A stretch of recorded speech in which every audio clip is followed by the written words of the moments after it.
Please be seated.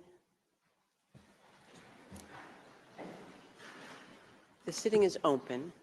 The court meets this morning to hear the State of Israel present its single round of oral argument on the request for the indication of provisional measures submitted by the Republic of South Africa on 29 December 2023 in the case concerning application of the Convention on the Prevention and Punishment of the Crime of Genocide in the Gaza Strip, South Africa versus Israel.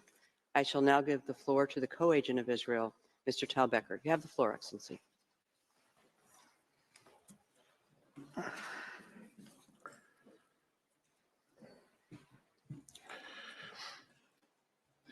Madam President, distinguished members of the court, it is an honor to appear before you again on behalf of the State of Israel. The State of Israel is singularly aware of why the Genocide Convention, which has been invoked in these proceedings, was adopted. Seared in our collective memory is the systematic murder of 6 million Jews as part of a premeditated and heinous program for their total annihilation. Given the Jewish people's history and its foundational texts, it is not surprising that Israel was among the first states to ratify the Genocide Convention without reservation and to incorporate its provisions in its domestic legislation. For some, the promise of never again for all peoples is a slogan. For Israel, it is the highest moral obligation. Raphael Lemkin, a Polish Jew who witnessed the unspeakable horrors of the Holocaust, is credited with coining the term genocide. He helped the world recognize that the existing legal lexicon was simply inadequate to capture the devastating evil that the Nazi Holocaust unleashed. The applicant has now sought to invoke this term in the context of Israel's conduct in a war it did not start and did not want. A war in which Israel is defending itself against Hamas, Palestinian Islamic Jihad, and other terrorist organizations whose brutality knows no bounds. The civilian suffering in this war, like in all wars, is tragic. It is heartbreaking. The harsh realities of the current hostilities are made especially agonizing for civilians, given Hamas's reprehensible strategy of seeking to maximize civilian harm to both Israelis and Palestinians, even as Israel seeks to minimize it. But as this court has already made clear, the Genocide Convention was not designed to address the brutal impact of intensive hostilities on the civilian population, even when the use of force raises, quote, very serious issues of international law and involves enormous suffering and continuing loss of life, end quote.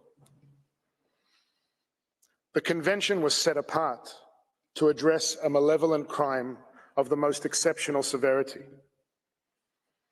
We live at a time when words are cheap. In an age of social media and identity politics, the temptation to reach for the most outrageous term, to vilify and demonize, has become for many irresistible. But if there is a place where words should still matter, where truth should still matter, it is surely a court of law. The applicant has regrettably put before the court a profoundly distorted factual and legal picture. The entirety of its case hinges on a deliberately curated, decontextualized, and manipulative description of the reality of current hostilities. South Africa purports to come to this court in the lofty position of a guardian of the interest of humanity. But in delegitimizing Israel's 75-year existence in its opening presentation yesterday, that broad commitment to humanity rang hollow. and in its sweeping counterfactual description of the Israeli-Palestinian conflict, it seemed to erase both Jewish history and any Palestinian agency or responsibility. Indeed, the delegitimization of Israel since its very establishment in 1948 in the applicant's submissions sounded barely distinguishable from Hamas's own rejectionist rhetoric. It is unsurprising, therefore, that in the applicant's telling, both Hamas's responsibility for the situation in Gaza and the very humanity of its Israeli victims are removed from view. The attempt to weaponize the term genocide against Israel in the present context does more than tell the court a grossly distorted story. And it does more than empty the word of its unique force and special meaning. It subverts the object and purpose of the convention itself, with ramifications for all states seeking to defend themselves against those who demonstrate total disdain for life and for the law. Madam President, members of the court, on Saturday, October 7th, a Jewish religious holiday, thousands of Hamas and other militants breached Israeli sovereign territory by sea, land, and air, invading over 20 Israeli communities, bases, and the site of a music festival. What proceeded, under the cover of thousands of rockets fired indiscriminately into Israel, was the wholesale massacre, mutilation, rape, and abduction of as many citizens as the terrorists could find before Israel's forces repelled them. Openly displaying elation, they tortured children in front of parents and parents in front of children, burned people, including infants, alive, and systematically raped and mutilated scores of women, men, and children. All told, some 1,200 people were butchered that day, more than 5,500 maimed, and some 240 hostages abducted, including infants, entire families, persons with disabilities, and Holocaust survivors, some of whom have since been executed, many of whom have been tortured, sexually abused, and starved in captivity. Representatives of the hostages' families are in this courtroom today, and we acknowledge their presence and their boundless suffering. We know of the brutality of October 7th, not only from the harrowing testimonies of the survivors, the unmistakable proof of carnage and sadism left behind, and the forensic evidence taken at the scene. We know it because the assailants proudly filmed and broadcast their barbarism. The events of that day are all but ignored in the applicant's submissions, but we are compelled to share with the court some fraction of its horror. The largest calculated mass murder of Jews in a single day since the Holocaust. We do so not because these acts, however sadistic and systematic, release Israel of its obligations to uphold the law as it defends its citizens and territory. That is unquestionable. We do so because it is impossible to understand the armed conflict in Gaza without appreciating the nature of the threat that Israel is facing and the brutality and lawlessness of the armed force confronting it. In the volume of materials submitted to members of the court, access has been provided to a portion of the raw footage for separate screening. But I am obliged to put before the court today some small fragment of the scenes of unfathomable cruelty that took place in hundreds of locations on that horrible day. Johnny Simantov, a wheat farmer, and his wife Tamar, an activist for women's rights, lived in kibbutz Nir Oz. When the rocket fire started, they hid in the safe room with their 4-year-old son Omer and their 6-year-old twins Arbel and Shachar. During their rampage, Hamas militants set fire to their house. Johnny texted his sister Renee, "They're here. They're burning us. We're suffocating." The whole family was burned alive to ashes, making DNA identification especially difficult. A survivor of the Nova Music Festival massacre testified to police to witnessing a Hamas militant brutally raping a young woman as another militant cut off her breast and toyed with it. A second militant then raped her again, shooting her in the head while still inside her.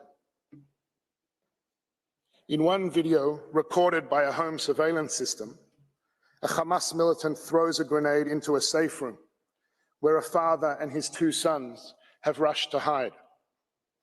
The father is killed. The two sons are injured and bleeding as a militant pulls them into the living room.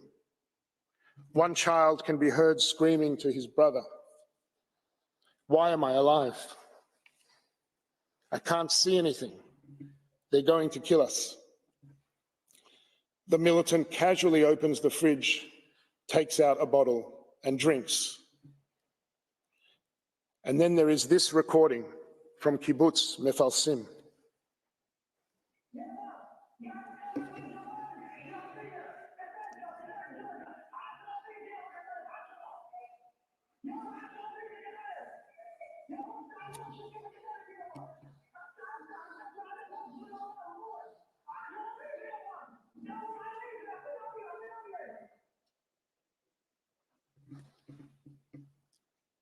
As stated, none of these atrocities absolve Israel of its obligations under the law.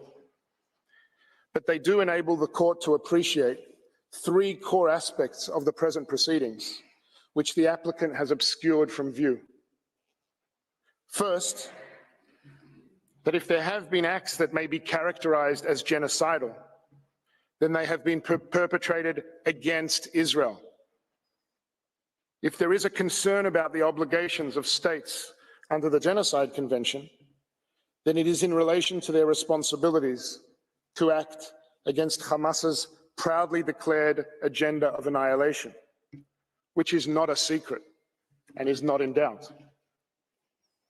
The annihilationist language of Hamas's charter is repeated regularly by its leaders, with the goal, in the words of one member of Hamas's political bureau, of the cleansing of Palestine of the filth of the Jews. It is expressed no less chillingly in the words of senior Hamas member Razi Hamad to Lebanese television on October 24th, 2023, who refers to the October 7th attacks, what Hamas calls the Al-Aqsa flood, as follows.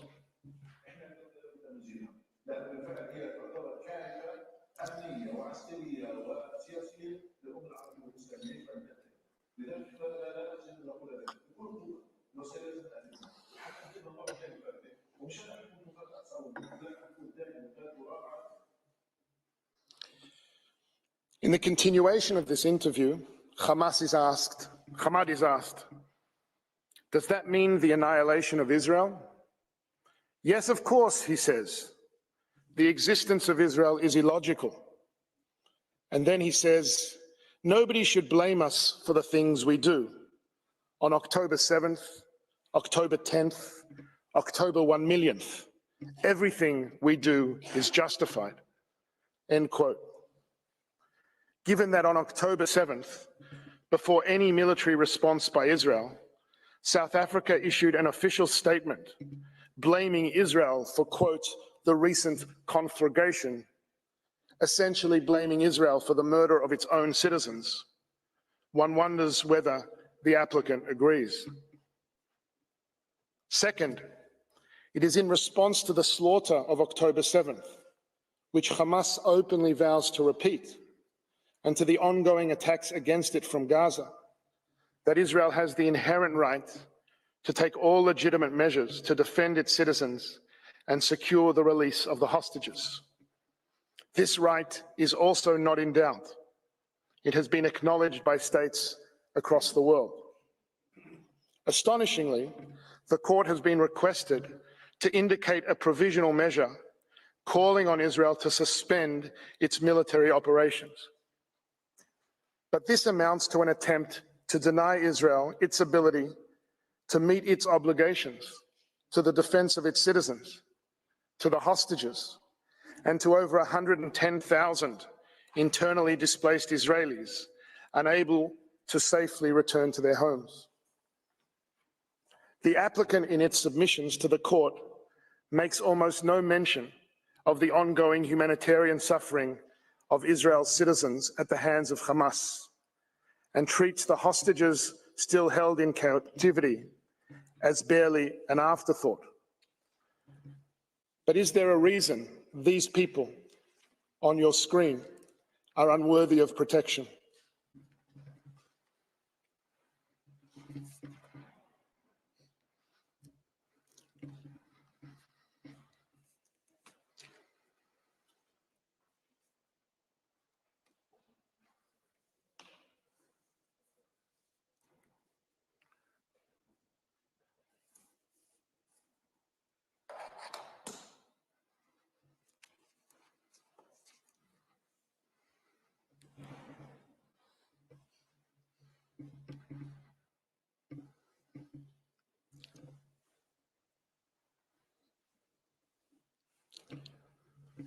Hamas is not a party to these proceedings.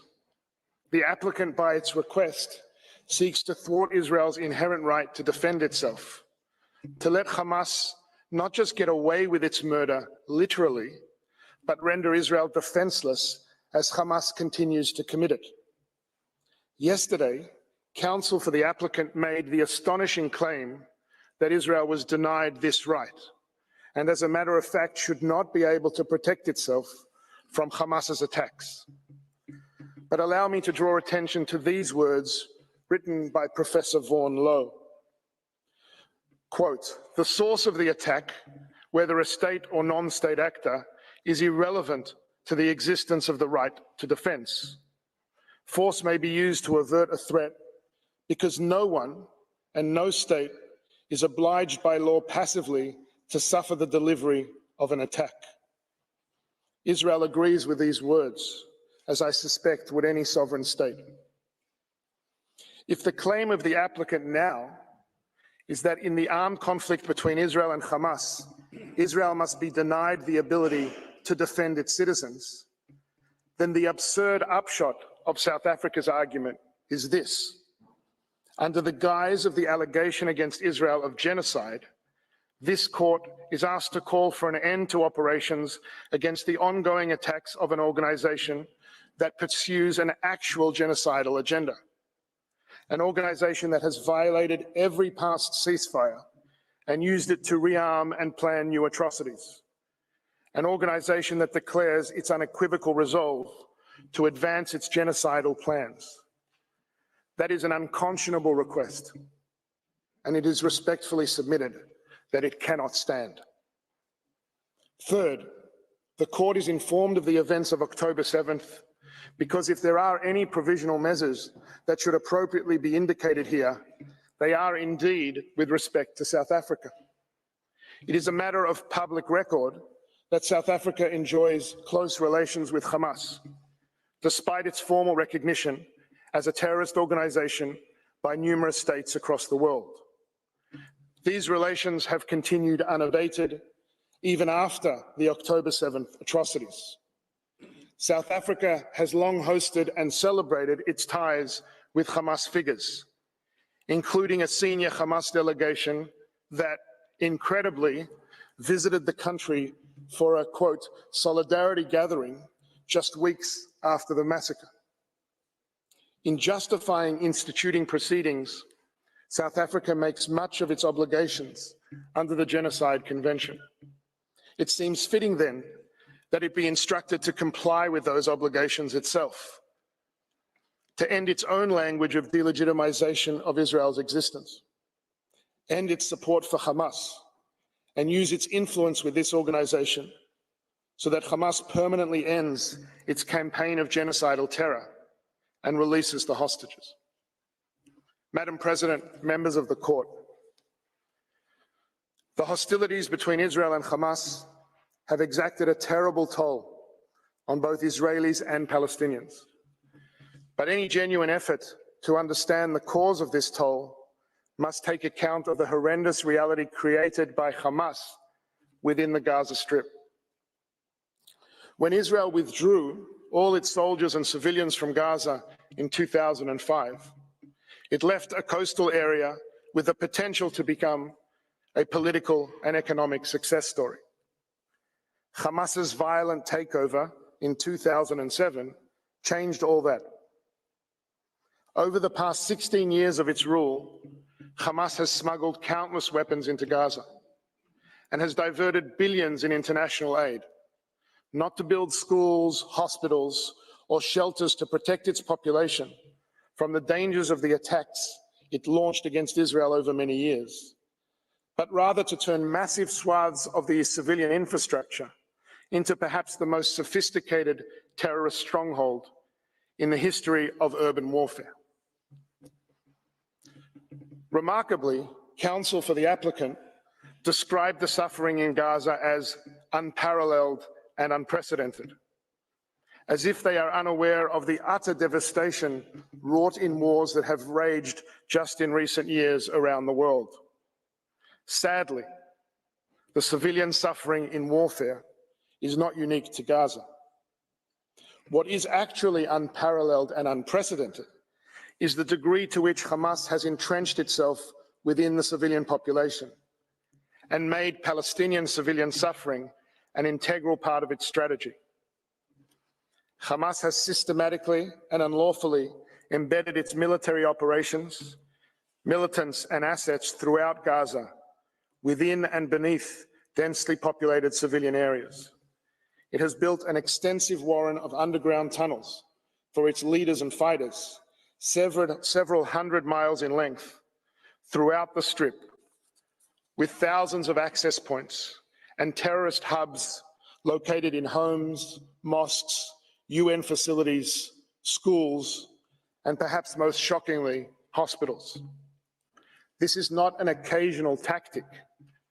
It is an integrated, pre-planned, extensive, and abhorrent method of warfare, purposely and methodically murdering civilians, firing rockets indiscriminately, systematically using civilians' sensitive sites and civilian objects as shields, stealing and hoarding humanitarian supplies, allowing those under its control to suffer so that it can fuel its fighters and terrorist campaign. The appalling suffering of civilians, both Israeli and Palestinian, is first and foremost the result of this despicable strategy. The horrible cost of Hamas not only failing to protect its civilians, but actively sacrificing them for its own propaganda and military benefit. And if Hamas abandons this strategy, releases the hostages, lays down its arms, the hostilities and suffering would end. Madam President, members of the court,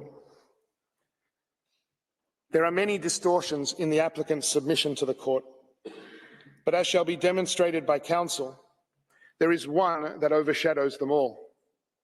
In the applicant's telling, it is almost as if there is no intensive armed conflict taking place between two parties at all. No grave threat to Israel and its citizens, only an Israeli assault on Gaza. The court is told of widespread damage to buildings, but it is not told, for example, how many thousands of those buildings were destroyed because they were booby-trapped by Hamas. How many became legitimate targets because of the strategy of using civilian objects and protected sites for military purposes? How many buildings were struck by over 2,000 indiscriminate terrorist rockets that misfired and landed in Gaza itself? The court is told of over 23,000 casualties, as the applicant repeats, as many have, unverified statistics provided by Hamas itself, hardly a reliable source.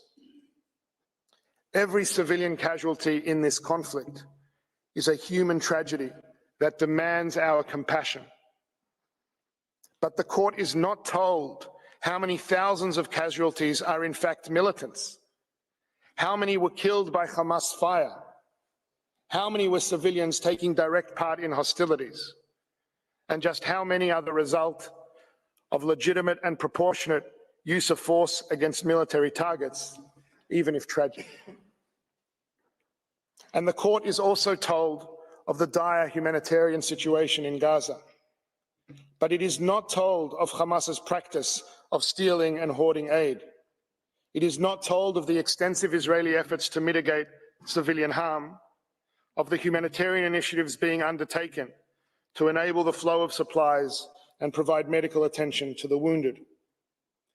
The applicant purports to describe the reality in Gaza, but it is as if Hamas and its total contempt for civilian life just do not exist as a direct cause of that reality. Hamas is widely estimated to have over 30,000 fighters and is known to bring minors no older than 15 or 16 into its ranks. They are coming for us. But in South Africa's telling, they have all but disappeared. There are no explosives in mosques and schools and children's bedrooms, no ambulances used to transport fighters, no tunnels and terrorist hubs under sensitive sites, no fighters dressed as civilians, no commandeering of aid trucks, no firing from civilian homes, UN facilities, and even safe zones.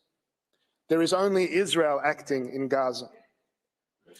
The applicant is essentially asking the court to substitute the lens of armed conflict between a state and a lawless terrorist organization with the lens of a so-called genocide of a state against a civilian population. But it is not offering the court a lens. It is offering it a blindfold.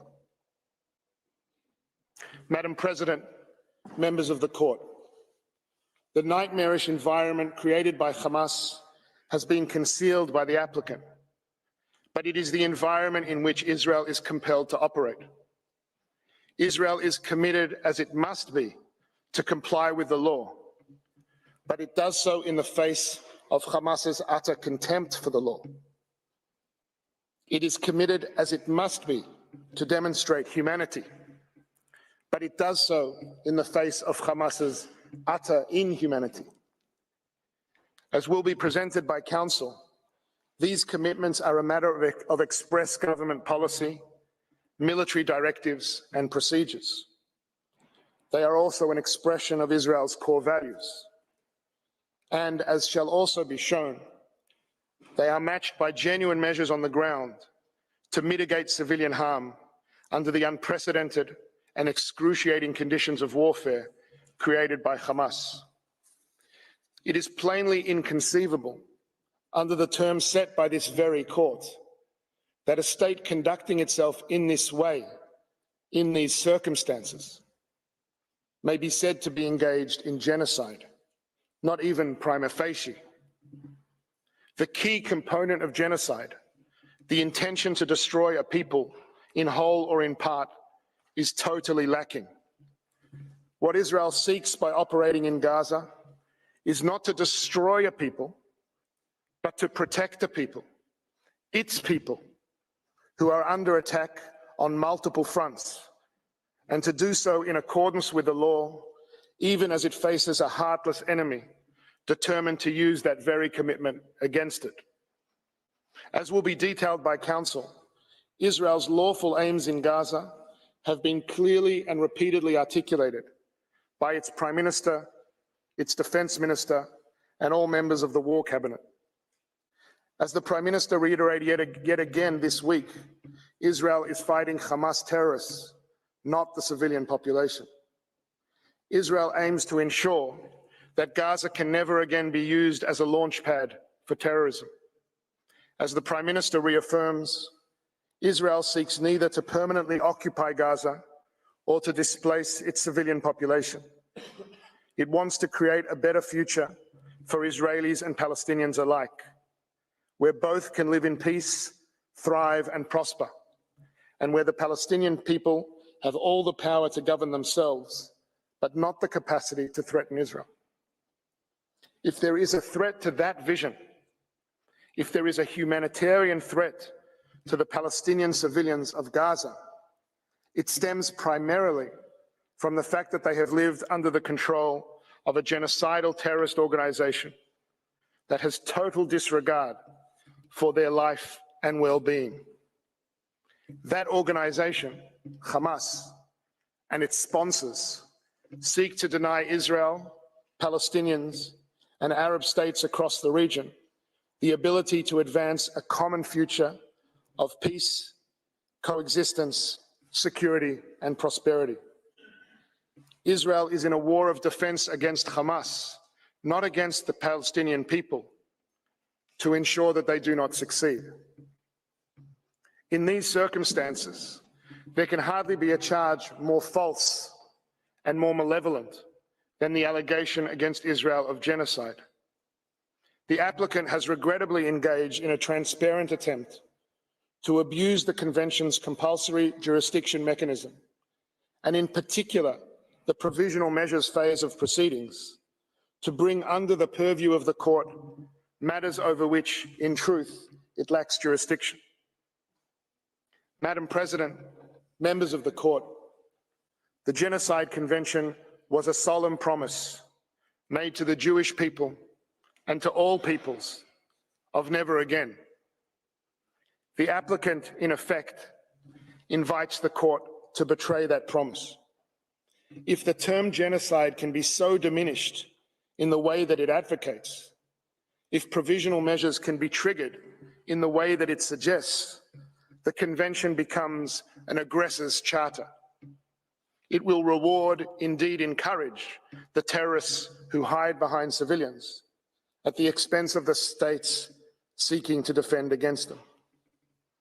To maintain the integrity of the Genocide Convention, to maintain its promise and the court's own role as its guardian, it is respectfully submitted that the application and request should be dismissed for what they are, a libel designed to deny Israel the right to defend itself according to the law from the unprecedented terrorist onslaught it continues to face, and to free the 136 hostages Hamas still holds.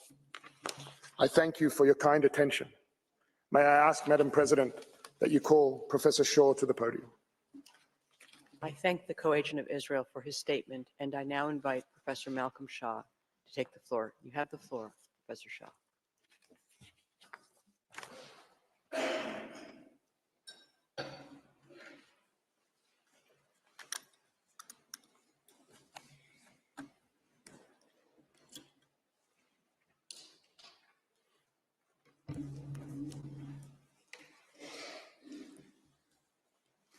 Madam President and members of the court, it is a great honour to appear before you again and a privilege to appear on behalf of the State of Israel.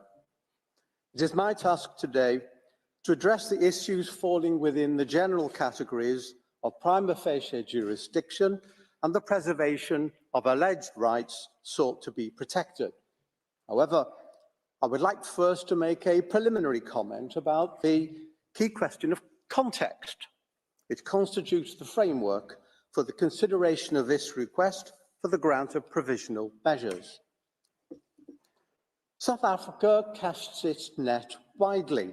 In its application, it uses the word context many times.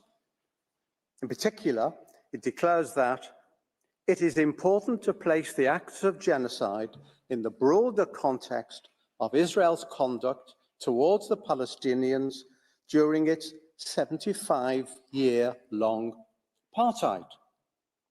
Leaving aside the outrageous nature of that statement, why stop at 75 years?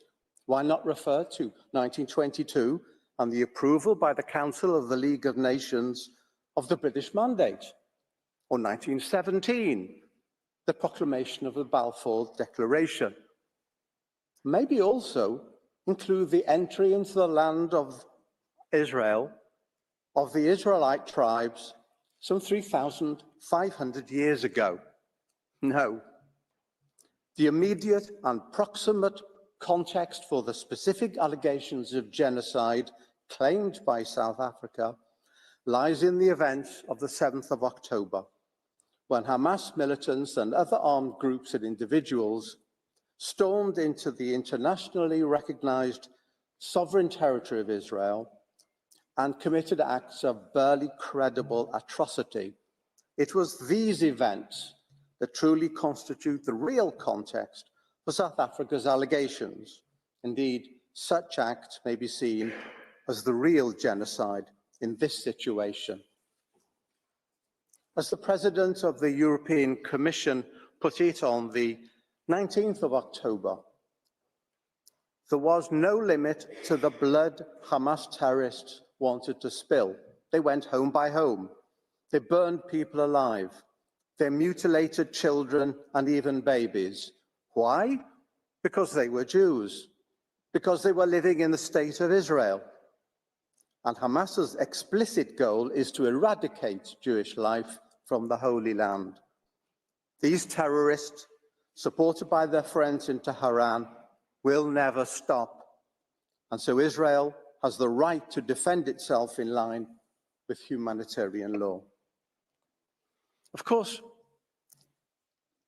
these atrocities do not justify violations of the law in reply, still less genocide. But they do justify, mandate even, the exercise of the legitimate and inherent right of a state to defend itself, as enshrined in the UN Charter and under customary international law. To put an end to the continuing attacks against it and to prevent them from succeeding, a threat that has been made explicitly by Hamas and repeated, and it is thus real and imminent. This context is critical, for it shows that the true nature of the situation as it has unfolded, particularly the 7th of October, is that of an armed conflict. A heavily armed militia and its allies precipitated egregious hostilities, and the consequences lie everywhere. The point is this: armed conflict, even when fully justified and conducted lawfully, is brutal and costs lives, particularly when the militia in question specifically targets civilians and civilian facilities, and when it is patently unconcerned about causing civilian casualties on its own side. The conflict is also regulated by law, the rules and principles of international humanitarian law under the Hague Regulations, the Geneva Conventions of 1949, and customary international law. These are well developed and applicable and are fully respected by Israel. Such rules cover permitted activities under international humanitarian law, where civilian damage and loss, always to be regretted, are caused in the legitimate pursuit of military objectives through to the violation of the law, being grave breaches of the Geneva Conventions and up to war crimes and crimes against humanity. However, the only category before this court is genocide. Not every conflict is genocidal.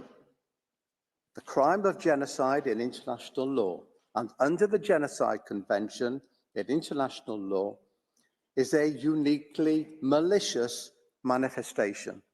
It stands alone amongst the violations of international law as the epitome and zenith of evil. It has been described correctly as the crime of crimes, the ultimate in wickedness. Indeed, the court itself emphasized in its order of the 2nd of June 1999 that the threat or use of force cannot in itself constitute an act of genocide within the meaning of Article 2 of the Geneva Convention, and particularly instant bombing as lacking the element of intent in the circumstances. To put it another way, if claims of genocide were to become the common currency of armed conflict, whenever and wherever that occurred, the essence of this crime would be diluted and lost. I turn now to the question of the prima facie jurisdiction of the court in the matter before us. Article 9 of the Genocide Convention, to which both states are parties without reservation, makes the court's jurisdiction conditional on the existence of a dispute relating to the interpretation, application, or fulfillment of the convention. And the relevant date for determining the existence of such a dispute is the date on which the application is submitted to the court. Whether or not a dispute in these terms exists at the time of the filing of the application is a matter for objective determination by the court. It is a matter of substance and not a question of form or procedure. The court will take into account, in particular, any statements or documents exchanged between the parties, as well as any exchanges made in multilateral settings, the court has said. The key point here is the use of the term exchange between the parties. Unilateral assertion does not suffice. There needs to be some element of engagement between the parties. The element of interchange and bilateral interaction is required. A dispute is a reciprocal phenomenon. This point has been consistently noted by the court. For example, the court reaffirmed in the Myanmar case the view that it had expressed earlier, that in order for a dispute in the sense of Article 9 to exist, it must be shown that the claim of one party is positively opposed by the other. The court further referred in the Marshall Islands cases to the need that the respondent should not be deprived of the opportunity to react before the institution of proceedings to the claim made against its own conduct. Where a state makes an assertion concerning the conduct of another state, it must thus give the latter a reasonable opportunity to respond before resorting to litigation, particularly in a matter of such severity as an accusation of genocide, and particularly before a court of this standing. And it behoves that state to provide supporting evidence of some credibility.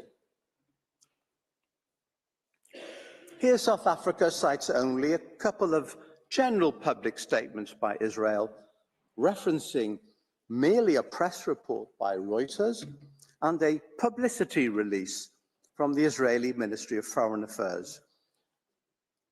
These responses were not addressed directly or even indirectly to South Africa. There is no evidence of positive opposition as required by the court.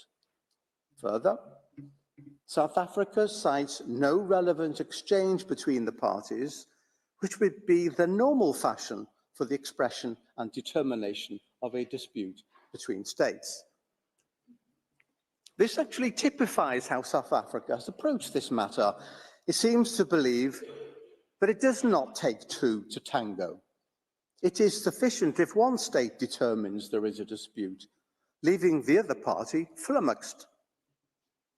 Professor Dugard explains that South Africa had voiced its concerns in the Security Council and in public statements, and had further referred the matter to the International Criminal Court. At that point, he says, it became clear there was a serious dispute between the two states.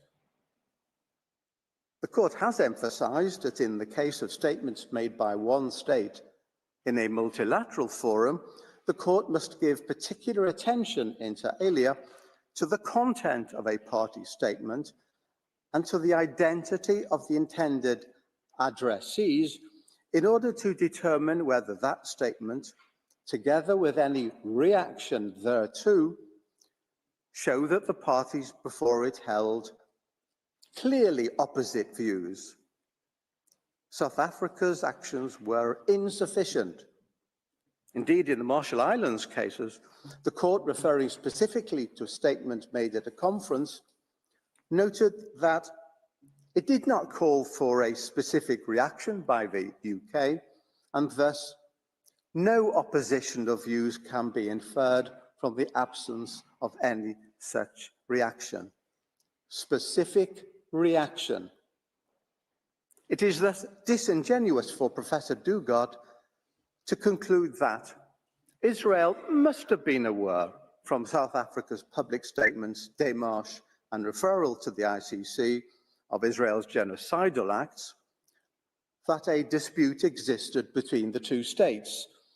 This is not a dispute, it is a unispute, a one-sided clapping of hands. Professor Dugard perhaps tries to retrieve the situation by declaring that special considerations apply to the existence of disputes concerning Article 9, without telling us what those conditions could possibly be. We come now to the rather bizarre story of the exchange of note verbal. Professor Dugard would have us believe that such exchanges are merely a matter of courtesy of little real consequence. This is not the normal understanding of such notes and their importance in international relations, but he says this for a reason, as we shall see. South Africa instituted proceedings against Israel on the 29th of December. In its long recital, the application notes that on the 21st of December, South Africa sent a note verbal to Israel, raising its concerns about genocide in Gaza. The application further states that Israel has not responded directly to South Africa's note verbal. This is incorrect. Israel did indeed respond that very day, informing South Africa that the note verbal has been forwarded to Capital and that a response was expected shortly. South Africa confirmed the next day that it had received the message.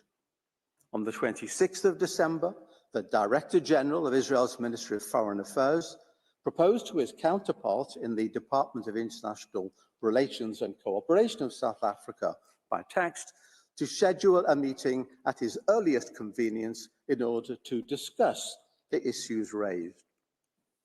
On the 27th of December, the embassy sent to South Africa by email a note verbal suggesting a meeting of respective directors general at the earliest convenience in order to discuss the issues raised.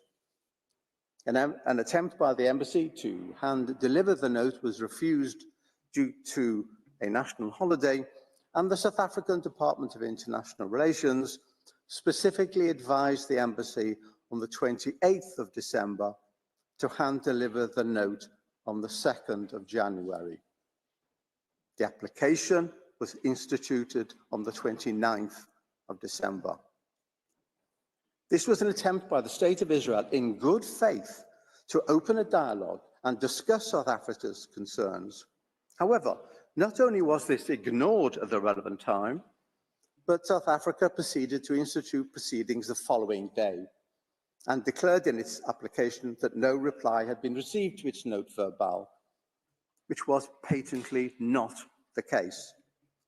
Perhaps realizing the effect of this, South Africa, with some haste, sent a note verbal on the 4th of January, which essentially just repeated the contents of the note of the 21st of December, but it explained the following day in a letter to the registrar that the Israeli note had not been received by the appropriate team.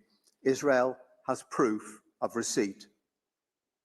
It also stated that the dispute is plainly not capable of resolution by way of a bilateral meeting.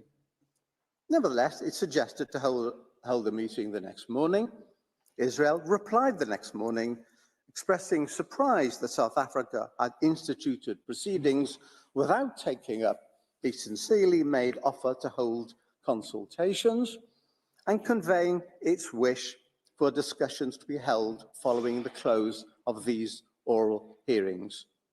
South Africa, in a note dated the 10th of January, summarily and surprisingly, in the circumstances, said there was no point in such a meeting.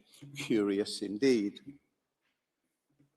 South Africa decided unilaterally that a dispute existed irrespective of Israel's conciliatory and friendly response since repeated. Perhaps had South Africa taken up this offer, at the time proffered as a result of its own note, the parties may have decided there was no dispute as such to place before the court under the Genocide Convention, and that South Africa's expressed concerns over the genocide allegation would have been assuaged.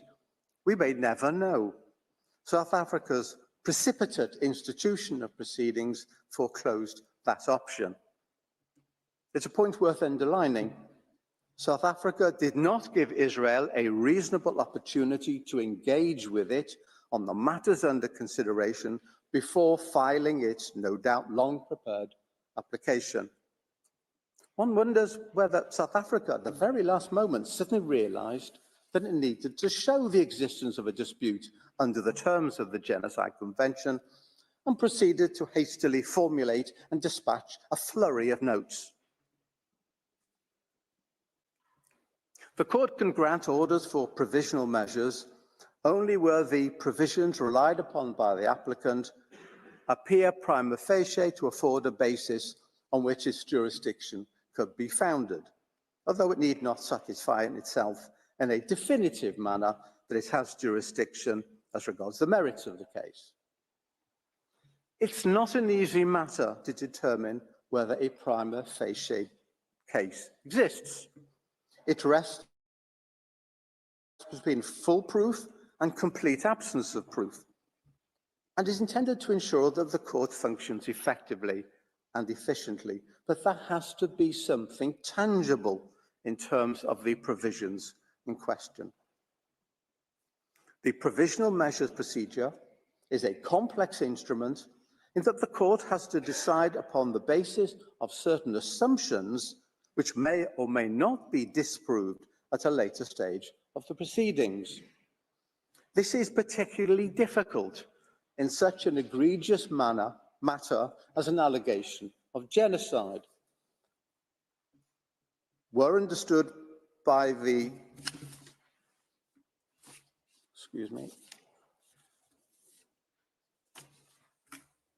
right, I've lost a page.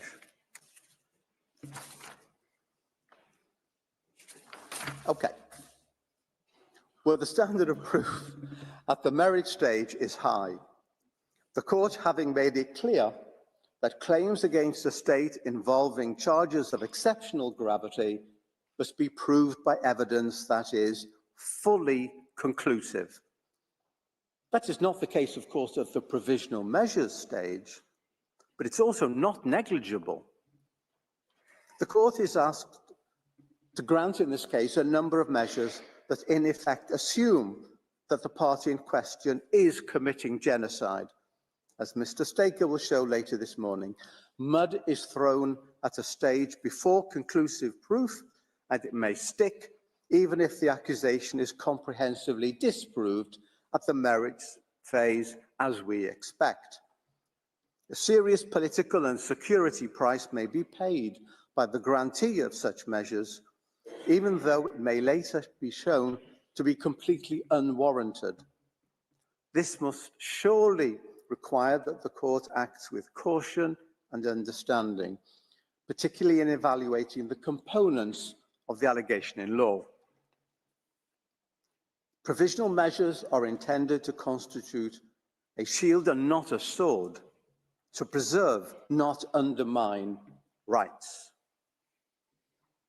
We have shown that one element of Article 9, that of the need to demonstrate the existence of a dispute,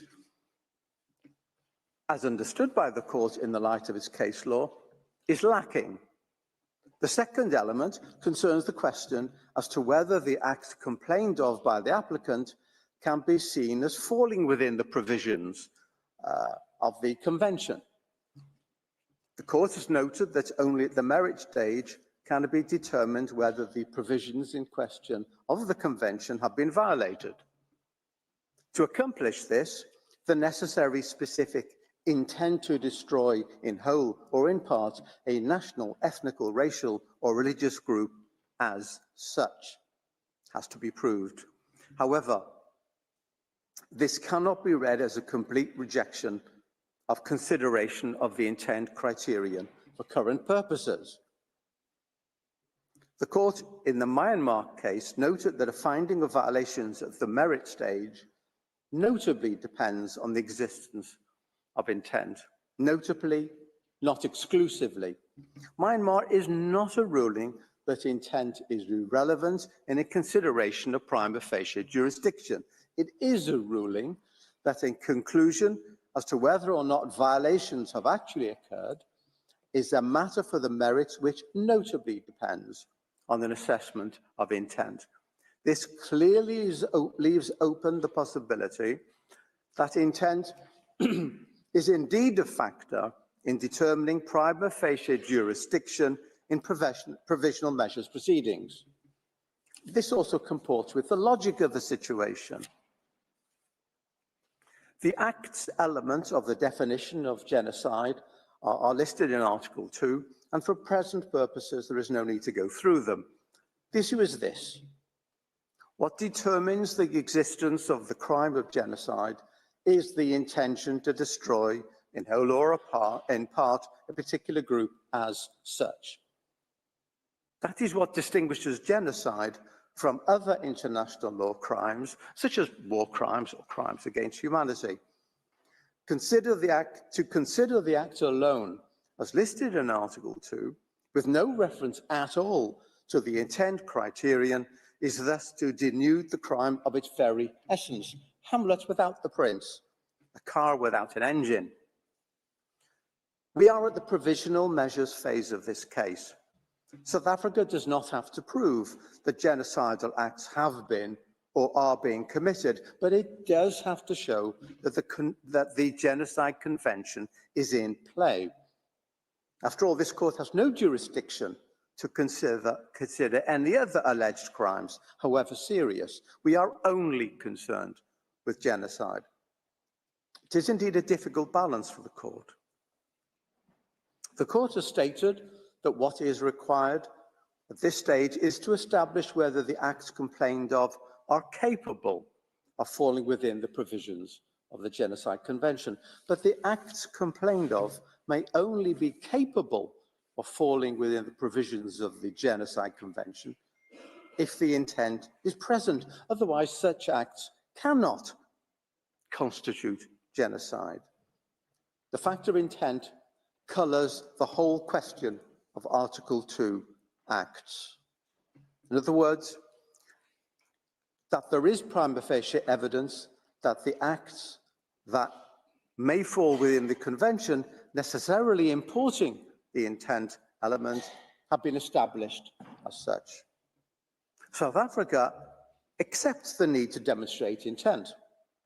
It referred to the concept of specific intent in its application, both generally and in the specific context of its discussion of the court's prima facie jurisdiction in provisional measures proceedings.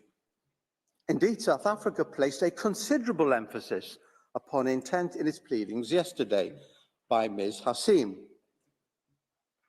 Mr. Kaitobi devoted his whole pleading to this requirement.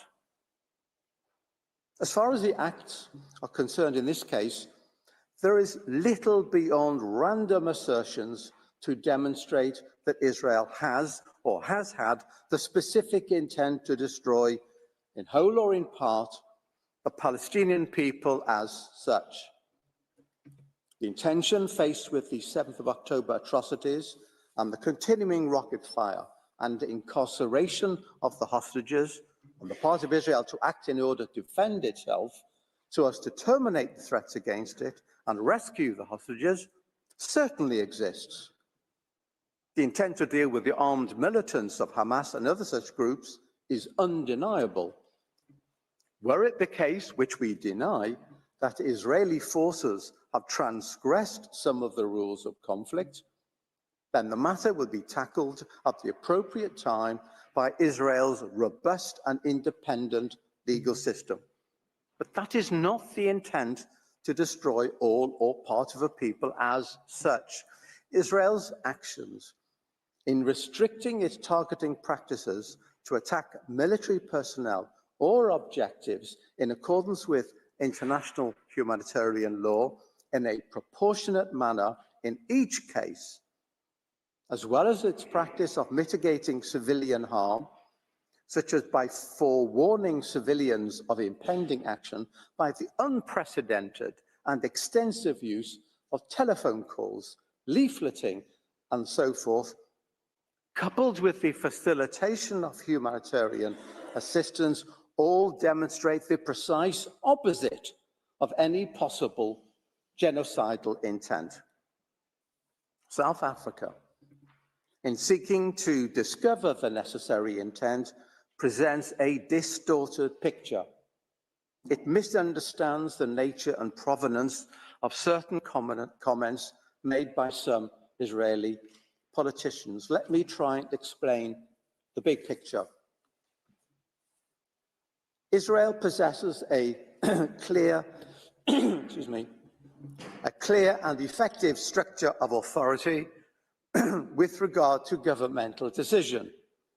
The war against Hamas is managed on behalf of the government by two central organs: the Ministerial Committee on National Security Affairs and the War,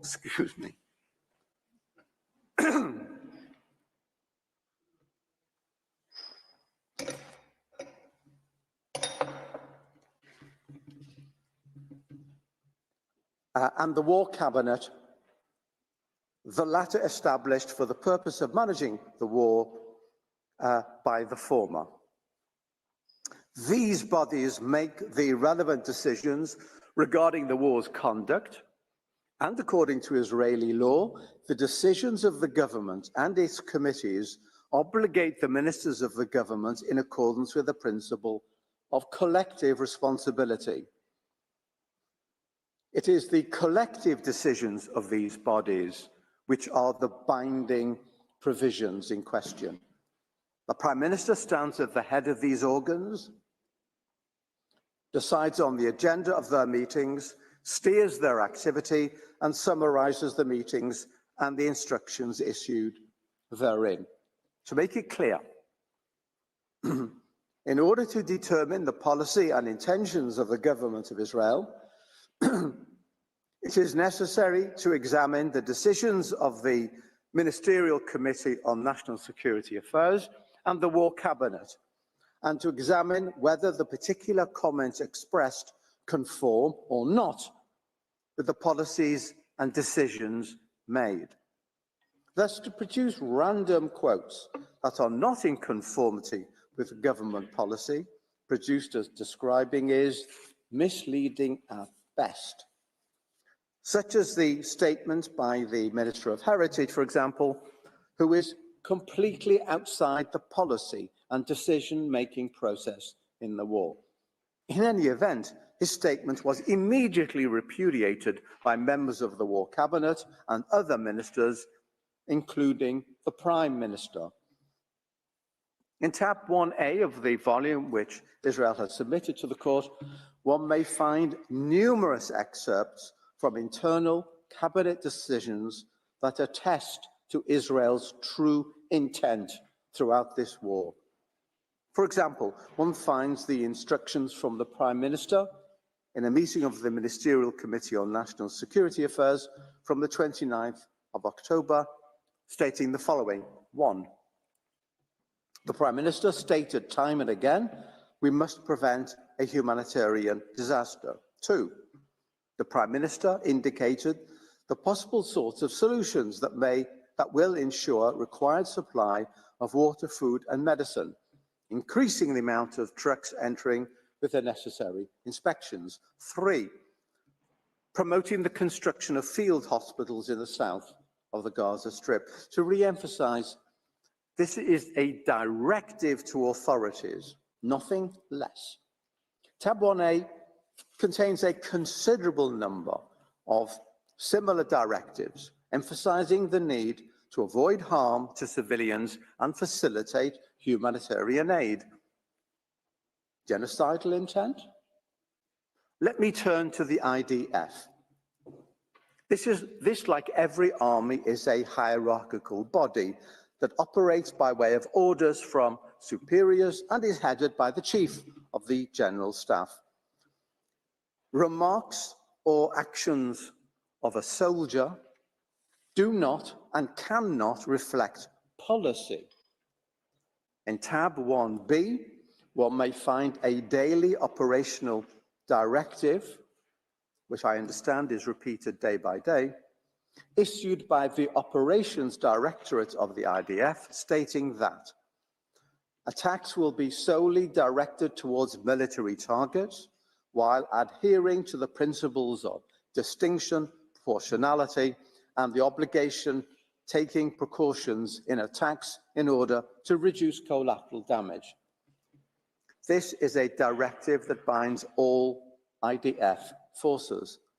It continues by stating that the laws of armed conflict allow destruction to civilian property only when there is a military necessity to do so, and prohibit harm to property for deterrence purposes only, or for the purpose of punishment, individual or collective. It emphasizes that it is necessary to treat enemy civilians with respect. They should not be treated in a humiliating manner, and civilians should not be used for the purpose of performing activities that might put them under risk to their life or their body. This is a mandatory instruction effective since the start of the war. Tab 1B contains many similar provisions, which are themselves only an illustration of many other such directives, orders, and procedures. Further, on the 28th of October, the Prime Minister publicly declared that the IDF is doing everything possible to avoid harming those not involved, while on the 18th of November, he declared that, first of all, and above all else, Israel acts according to the laws of war. This is how our army works. The Minister of Defense publicly stated it on the 29th of October that we are not fighting the Palestinian multitude and the Palestinian people in Gaza, and declared on the 13th of November that our war is against the Hamas terrorist organization, not the people of Gaza. Again, the President of Israel declared on the 12th of October that we are operating militarily according to rules of international law, period, unequivocally. We have collated numerous such statements by the President, by the Prime Minister, by the Minister of Defense, by the IDF spokesperson, and others in tab 2 of our volume. Since this is such a critical part of South Africa's thesis, permit me to refer to two further statements by the Prime Minister. I start with the most recent, 10th of January. Israel has no intention of permanently occupying Gaza or displacing its civilian population. Israel is fighting Hamas terrorists, not the Palestinian population, and we are doing so in full compliance with international law. The IDF is doing its utmost to minimize civilian casualties, while Hamas is doing its utmost to maximize them by using Palestinian civilians as human shields. The IDF urges Palestinian civilians to leave war zones by disseminating leaflets, making phone calls, providing safe passage corridors, while Hamas prevents Palestinians from leaving at gunpoint and often with gunfire. Our goal is to rid Gaza of Hamas terrorists and free our hostages. Once this is achieved, Gaza can be demilitarized and de-radicalized. thereby creating a possibility for a better future for Israel and Palestinians alike. On 23rd of November, Prime Minister Netanyahu declared that any civilian death is a tragedy, anyone. And to avoid them, what you do is first you try and get the civilian out of harm's way. And that's exactly what we did. There are many more of the same. Any careful review of the official and binding policy decisions made by the relevant authorities in Israel since the outbreak of the war clearly evidence that such decisions lack any genocidal intent.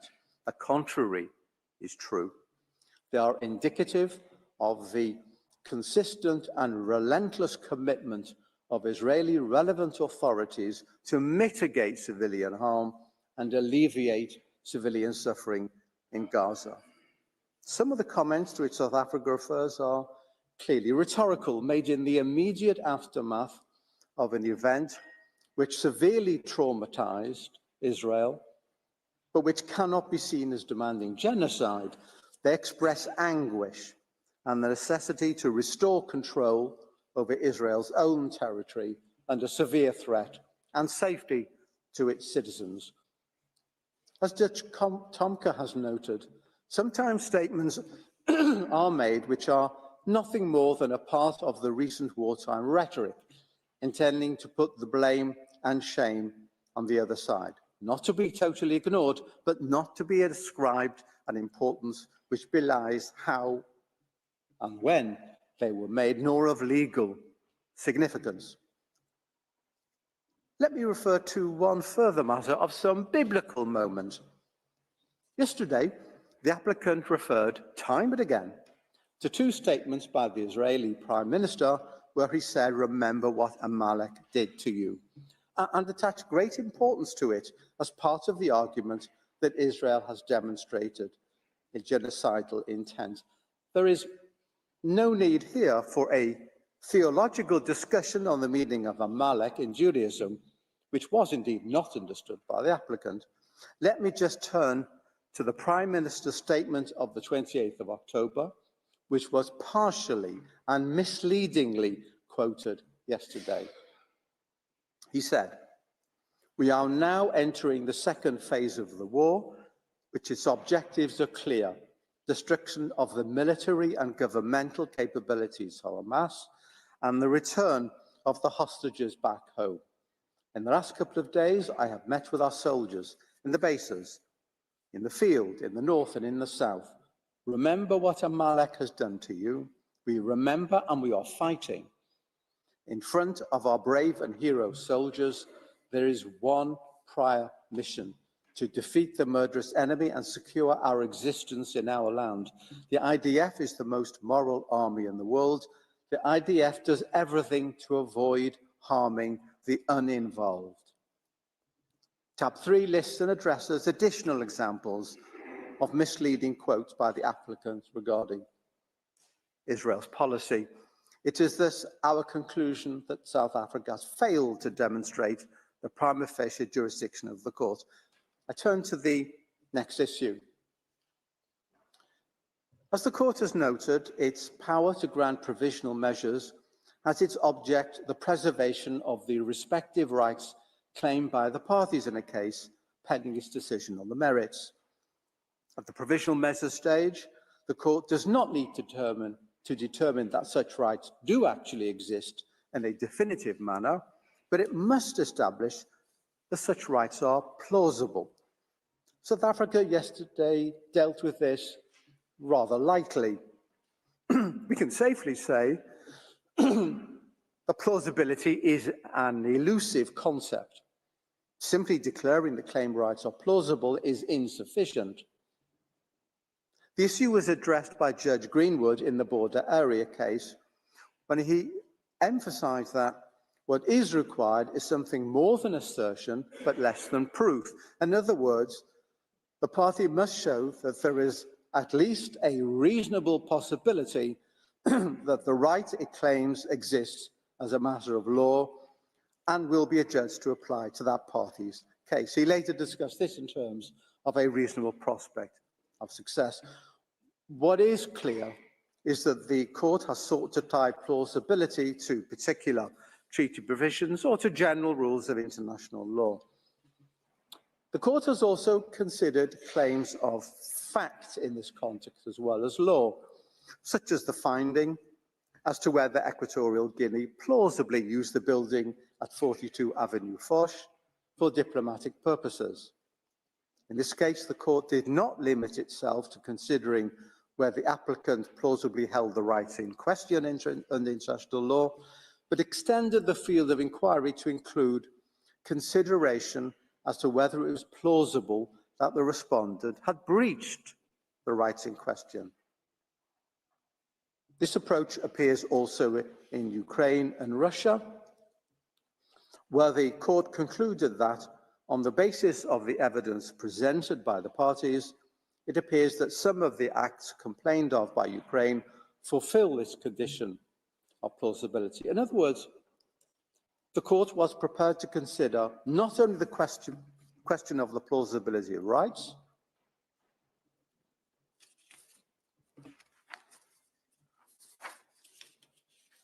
well, some has shuffled my papers.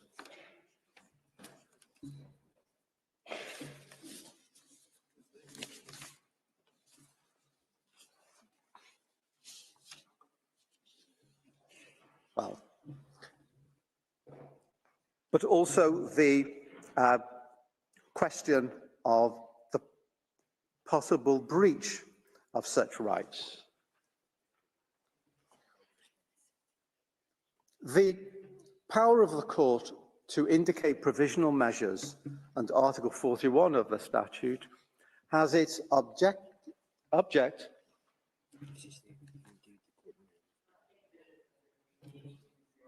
Yes, someone thought that my speech was a pack of cards.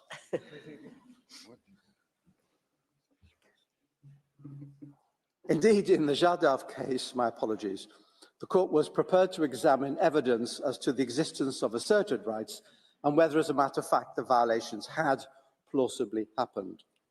The final point to be made in this section of my pleading is simply to underline the obvious point that the court needs to consider the relevant respective rights of both parties, the respondent as well as the applicant. Article 41 provides that the purpose of the provisional measures is to preserve the rights of either party. I would note the court order of the 16th of March 2022 in Ukraine, Russia, stating that the power of the court to indicate provisional measures has as its object the preservation of the respective rights claimed by the parties. And further quote the comment in the Myanmar case that the function of provisional measures is to protect the respective rights of either party pending its final decision. This mutual protection or balancing criterion in the light of the rights of both parties is intended to prevent either party being placed in a situation of disadvantage and to ensure that irreparable prejudice will not be caused to either party. I will look briefly at the relevant rights of both parties here. As regards the applicant, I make three simple and brief points. First, South Africa has presented a confusing and a partial recital of the facts. This will be discussed later this morning by Ms. Rajwan. Secondly, that the appropriate legal framework for this tragic situation is that of international humanitarian law. Thirdly, that Israel's efforts both to mitigate harm when conducting operations, as well as its efforts to alleviate suffering through humanitarian activities, have gone relatively unnoticed and dispel, or at the very least mitigate, against any allegation of genocidal intent. As from Israel's withdrawal of its civilian and military presence from Gaza in 2005, which brought an end to its belligerent occupation, and the violent coming to power of Hamas in 2007, a situation of conflict has existed, with Hamas firing rockets at Israeli towns and villages unceasingly. However, the attack on Israel on the 7th of October was qualitatively different from all that went before. The truth is that if there has been any genocidal activity in this situation, it was the events of 7th of October. Acts and intent can and have been adequately demonstrated. But Hamas, recognized as a terrorist group by at least 41 states, including the US, the UK, all members of the EU, Canada, Australia, Saudi Arabia, Japan, and Colombia, is not before the court. Only South Africa, a third party that is not involved in the armed conflict, appears. Nevertheless, as South Africa has pointed out, complicity in genocide is in play. States that supported, condoned, praised, or glorified the events of the 7th of October, both at the time and later, stand guilty of a violation of Article 3E of the Convention as being complicit in genocide, and indeed of the duty to prevent genocide under Article 1. And as the agent has pointed out, South Africa has given succor and support to Hamas, at the least. Clearly of relevance to a discussion of the situation is the facilitation of humanitarian assistance, something that hardly sits well with accusations of genocidal intent. As my colleagues will demonstrate, Israel's activities in this area need to be addressed and not swept aside, as South Africa seeks to do. Prime amongst the rights of the respondent that are critical to any legal evaluation of the situation is the inherent right of any state to defend itself, embedded in customary international law and enshrined in the UN Charter. This right, afforded to states, reaffirms and underlines the responsibility of all states towards their citizens and marks acceptance by the international community of the political reality and legal confirmation that states, when attacked, may legitimately respond in a forceful and proportionate manner.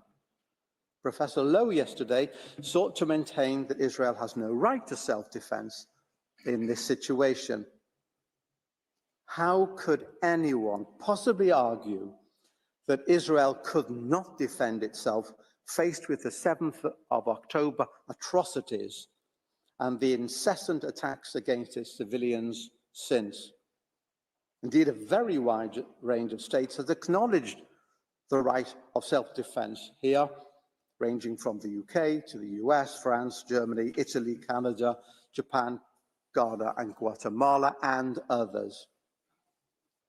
Israel bears the responsibility to exercise its protection over its citizens, not only those constantly subjected to bombardment from Gaza, but also and critically with regard to those captured and held hostage as a result of the 7th of October outrage.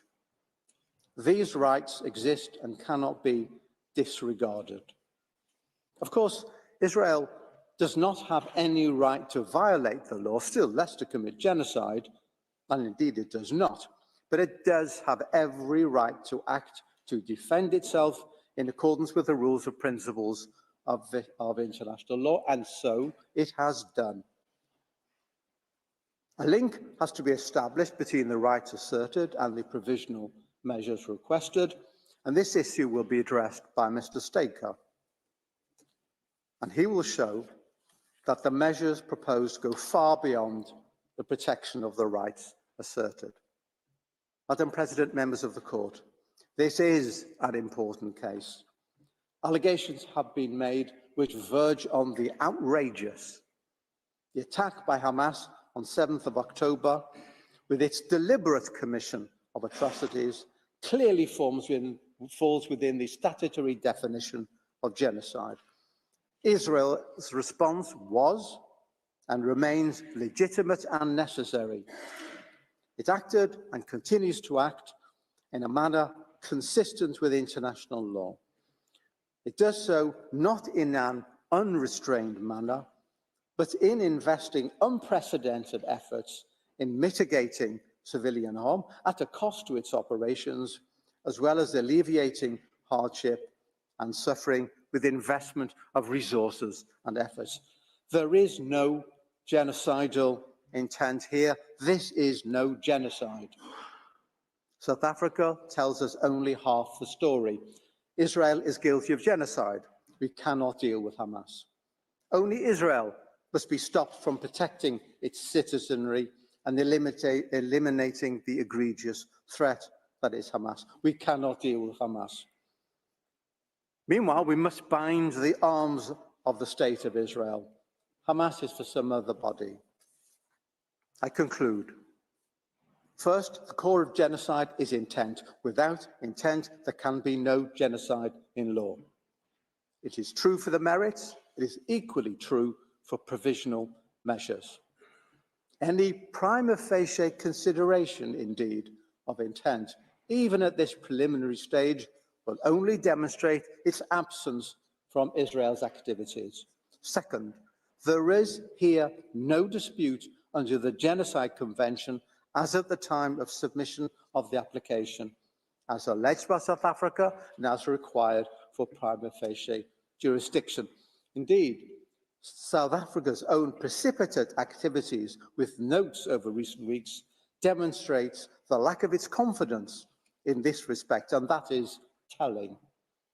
Thirdly, the rights to be protected in the provisional measures procedure cover not just the applicant, but also the respondent, and chief amongst these rights is that of the right and obligation to act to defend itself and its citizens. This must be considered and weighed by the court as against the false accusations levelled at Israel.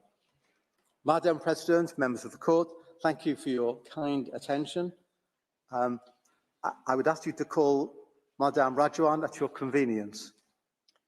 Thank you, Professor Shaw. Before I give the floor to the next speaker, the court will observe a coffee break of 10 minutes. The sitting is adjourned.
Please be seated.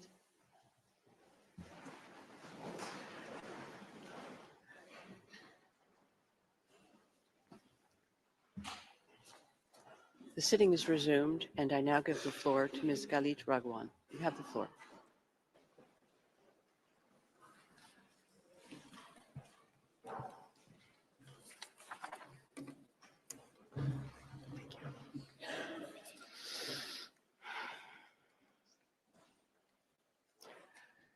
Madam President, members of the court, it is an honor to appear before you on behalf of the State of Israel. As Professor Shah noted, at this stage, South Africa does not need to prove that genocidal acts have been or are being committed. But it does have to show that the Genocide Convention is actually relevant. It has to show some level of acts and some level of intent.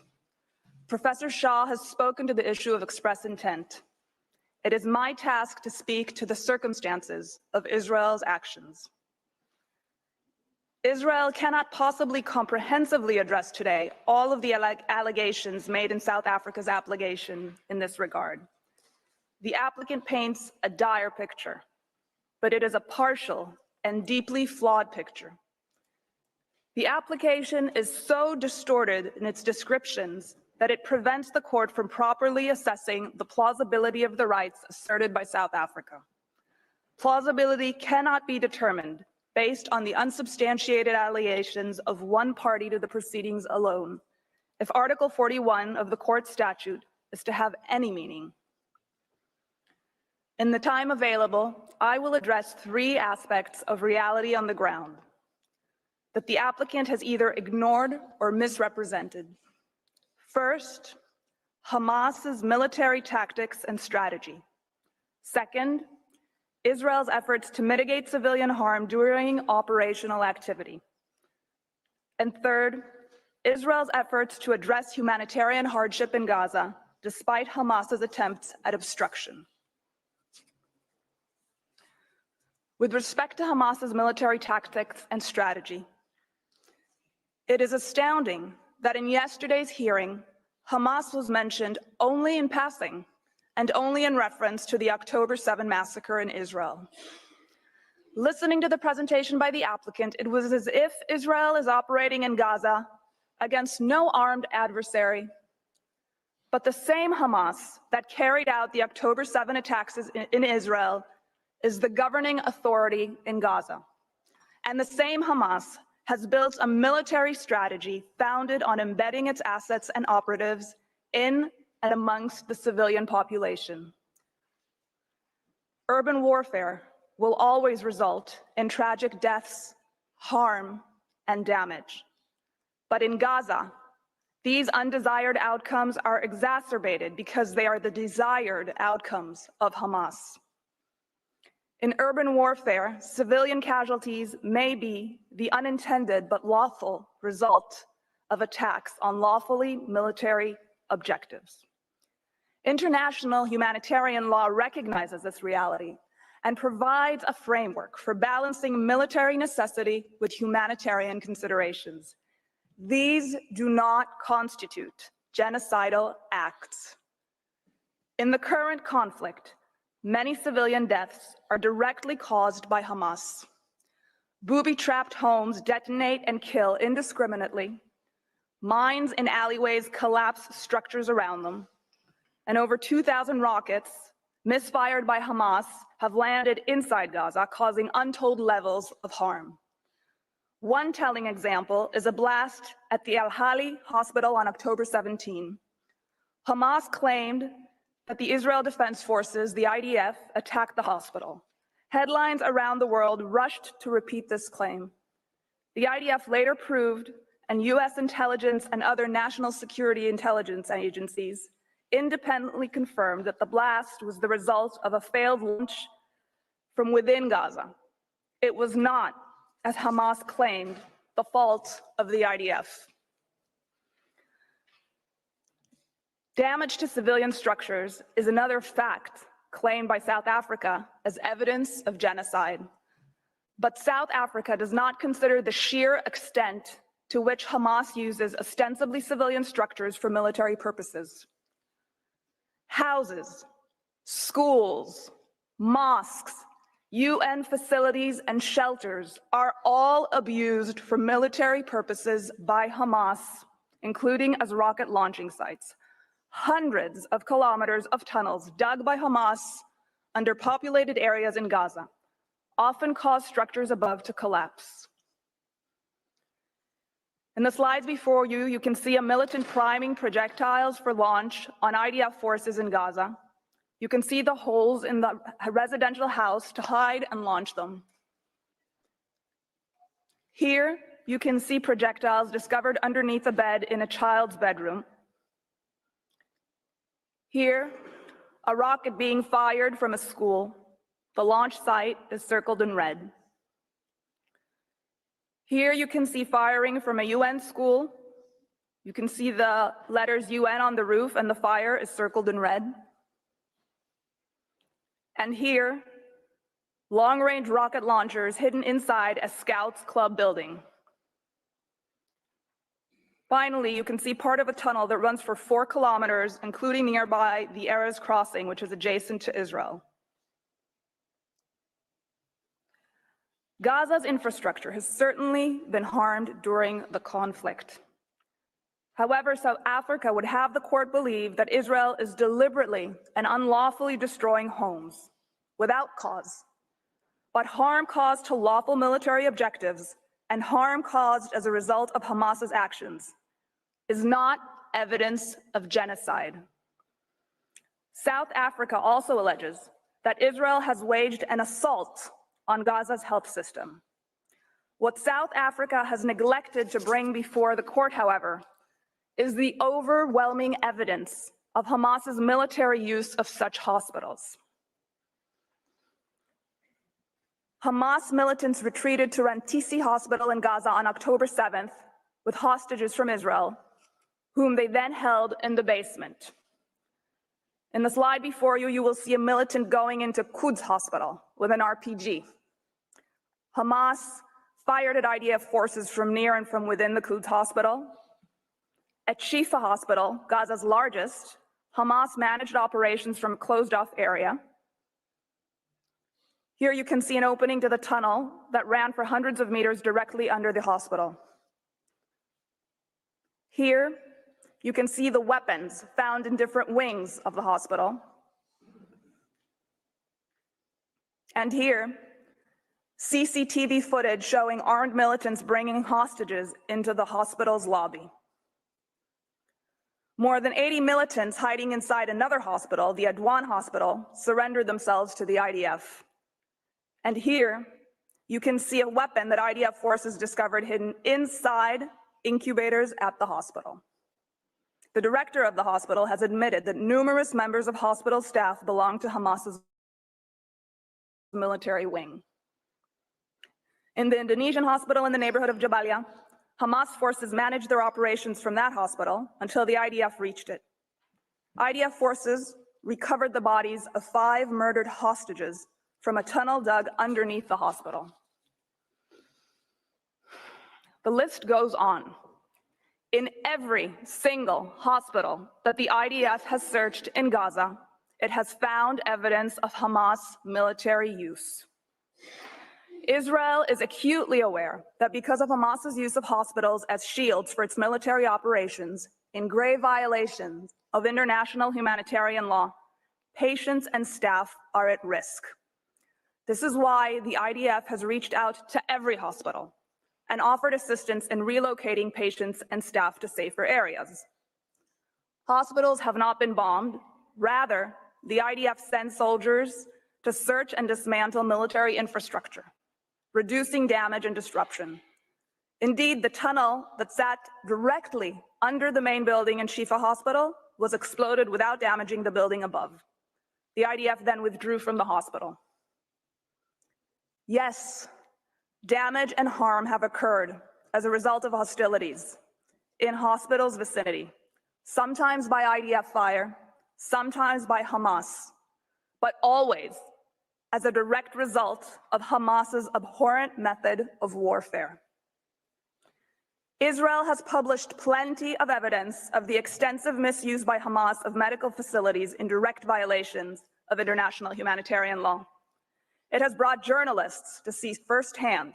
It has recorded calls with hospital staffs to coordinate assistance. None of that is mentioned in the application. In fact, the applicant describes the result and asks the court to attribute malicious intent to Israel. But that is only a possible conclusion if one obscures, as the applicant has, Hamas's strategy of turning hospitals into terrorist compounds. The applicant also made much of the fact that force has been even used in humanitarian zones.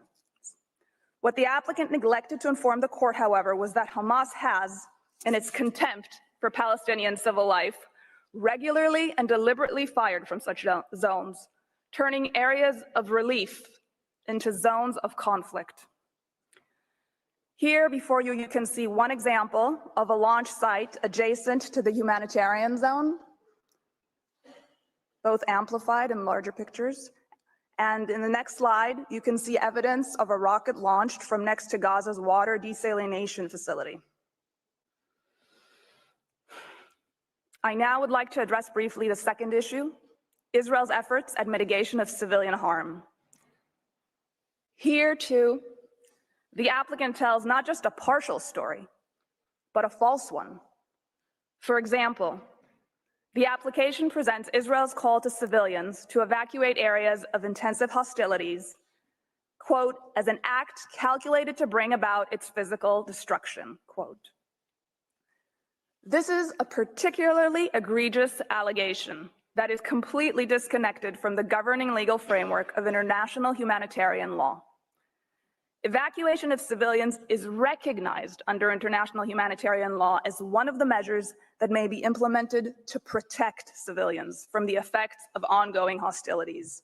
Indeed, such evacuation may even amount to a duty that the party to the conflict has towards civilians. While temporary evacuation undoubtedly involves hardship and suffering, it is preferable to remaining in areas of intensive hostilities, all the more so when one party makes a concerted effort to use those civilians as shields. The IDF maintains a civilian harm mitigation unit to undertake this task. It works full-time to provide advance notice of areas in which the IDF intends to intensify its activities, coordinate travel routes for civilians, and secure these routes. This unit has developed a detailed map so that specific areas can be temporarily evacuated instead of evacuating entire areas. On the slide before you, you can see that map divided into areas, as well as a screenshot of a video explaining the system in Arabic so civilians may understand it. The IDF also enacts localized pauses in its operations to allow civilians to move. It does this even though Hamas does not agree to do the same, and has even attacked IDF forces securing humanitarian corridors. Excuse me, I have a request from the interpreters that you slow down the pace of your speaking. Could you please do that? Thank you. Of course. Yesterday, South Africa stated that the IDF gave 24 hours notice to civilians in northern Gaza to evacuate. In fact, the IDF urged civilians to evacuate to southern Gaza for over 3 weeks before it started its ground operation. 3 weeks that provided Hamas with advance knowledge of where and when the IDF would be operating. This 3-week period for temporary evacuation is a matter of common knowledge, and the applicant's misrepresentation of this fact is at best an unfamiliarity with the events, and at worst, a desire to tailor its story to a pre-existing narrative. The IDF employs a range of additional measures in accordance with the obligation to take precautionary measures under international humanitarian law. For example, it provides effective advance warnings of attacks where circumstances permit. To date, the IDF has dropped millions of leaflets over areas of expected attacks with instructions to evacuate and how to do so, broadcast countless messages over radio and through social media, warning civilians to distance themselves from Hamas operations, and made over 70,000 individual phone calls, including to occupants of the targets, warning them of impending attacks. This requires time, it requires resources and intelligence, and the IDF invests all of these to save civilian lives. Here you can see the IDF's Arabic Twitter account providing information for civilians to evacuate specific areas, including the location of shelters nearby. Yet the applicant astonishingly claims that these efforts are in themselves genocidal. In other words, a measure intended to mitigate harm to the civilian population, sometimes exceeding the requirements of international humanitarian law, is proof, according to the applicant, of Israel's intent to commit genocide, when in fact, it proves the exact opposite. My third topic, with respect to the humanitarian situation. Much attention was given by South Africa to this situation. Despite Israel's efforts to mitigate harm, there is no question that many civilians in Gaza are suffering as a result of the war that Hamas began. While Israel is seeking to minimize civilian harm, Hamas is doing everything in its power to use the civilian population and civilian infrastructure for its own protection, thwarting humanitarian efforts aimed at alleviating the distress of the civilian population. Further illustration on Hamas's tactics and Israel's efforts can be found in tabs 4 and 9 of the volume provided to the court. I now turn to describe just some of the humanitarian coordination efforts that Israel has been engaged in, and Mr. Sender will further expand on this. Israel maintains a dedicated military unit called Kogat, responsible for routine coordination with international organizations in Gaza with respect to various humanitarian aspects. It is Kogat that mans and operates the crossings between Israel and Gaza. This includes the Erez crossing, through which prior to October 7, almost 20,000 Gazans passed through into Israel daily for work. South Africa showed a map yesterday, with the Erez crossing marked closed. What it failed to note is that the crossing was attacked on October 7th by Hamas, which murdered and kidnapped Kogat staff and caused significant damage. Here you can see some of that damage. Nevertheless, Kogat works around the clock to fulfill its role. Its large professional staff run numerous initiatives, of which I will only mention a few. First, Kogat manages a mechanism by which it maintains an up-to-date picture of the needs in Gaza. It does this with the UN, other international organizations, and states, whose representatives sit in Kogat's offices. Kogat uses this monitoring to help donor states and organizations prioritize their aid efforts to fit the evolving situation on the ground. Second, Kogat facilitates the entry of aid into Gaza. Israel has publicly stated repeatedly that there is no limit on the amount of food, water, shelter, or medical supplies that can be brought into Gaza. To increase capacity, Kogat has reopened the Kerem Shalom crossing, as acknowledged by the Security Council in Resolution 2720, despite Hamas putting it under fire. Israel has offered to extend operating hours at the crossing if there is a capacity to receive the goods by international organizations on the Gazan side. Third, COGAT works to reinforce and strengthen medical services. COGAT has facilitated the huge logistical challenge of establishing 4 field hospitals in Gaza, and more are being set up, and 2 floating hospitals. It has facilitated the entry of new ambulances into Gaza, and Israel has even coordinated airdrops of aid over Gaza by Jordan, coordinating these flights with the Israel Air Force operating in Gaza. This, of course, is not to say that nothing more can be done, or that there are no challenges to the humanitarian situation in Gaza. Such challenges exist and change according to the evolving circumstances of the conflict. But it is to say that the charge of genocide in the face of these extensive efforts is frankly untenable. It is an inconvenient truth for the applicant's case, but one of the most significant challenges is the fact that Hamas commandeers consignments into Gaza and controls their distribution. Gazan residents have reported that Hamas is regularly stealing aid at the expense of its own population for the benefit of its fighters. This is a tweet stating that fuel and medical equipment was stolen by purported Hamas members from an UNRWA warehouse.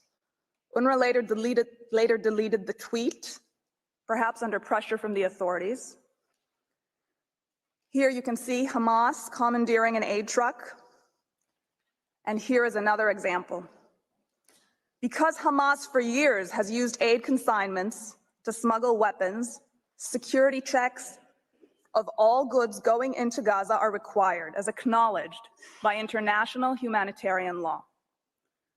Hamas has time and again hoarded fuel, including during the current conflict, which it uses for military purposes to sustain ventilation in its expansive underground tunnel network and for its continued attacks against Israel. Nevertheless, in coordination with the UN, Israel enables fuel to enter Gaza to service essential infrastructure, such as sewage treatment, desalination plants, water pumps and hospitals, and cellular infrastructure for maintaining communication. Israel remains committed to helping international organizations and states involved in the aid effort to overcome these hurdles and consistently increase the amount of aid and services available to the population in Gaza, as will be further described by Mr. Sender. Here, a picture of incubators that the IDF provided to Shifa Hospital. Here, a picture of an ambulance convoy coordinated by COGAT. A picture of consignments. A picture of ambulances, the entry of which was coordinated by COGAT. And finally, more consignments waiting to enter Gaza. Madam President, members of the court, in the time allotted, I have been able to describe only some of Israel's efforts to mitigate civilian harm and to address the humanitarian situation in Gaza. But even this mere fraction is enough to demonstrate how tendentious and partial the applicant's presentations of these facts is, and certainly enough to conclude that the allegation of intent to commit genocide is baseless. If Israel had such intent, would it delay a ground maneuver for weeks, urging civilians to seek safer space, and in doing so, sacrificing operational advantage? Would it invest massive resources to provide civilians details about where to go, when to go, how to go, to leave areas of fighting?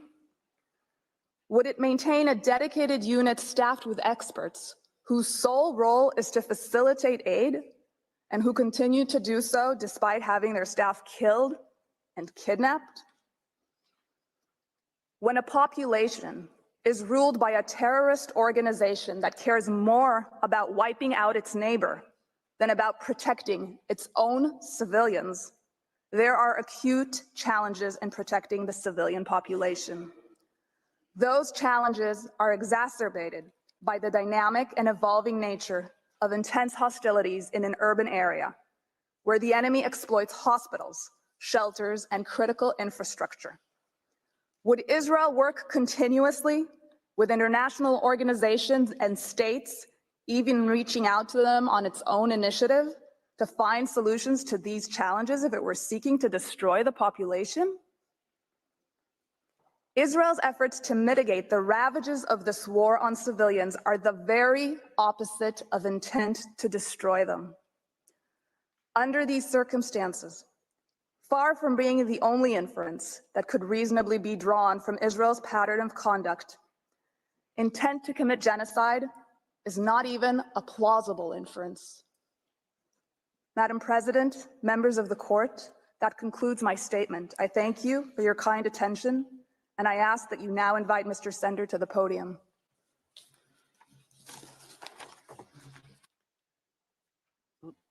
I thank Ms. Radwan, and I invite Mr. Omri Sender to address the court. You have the floor.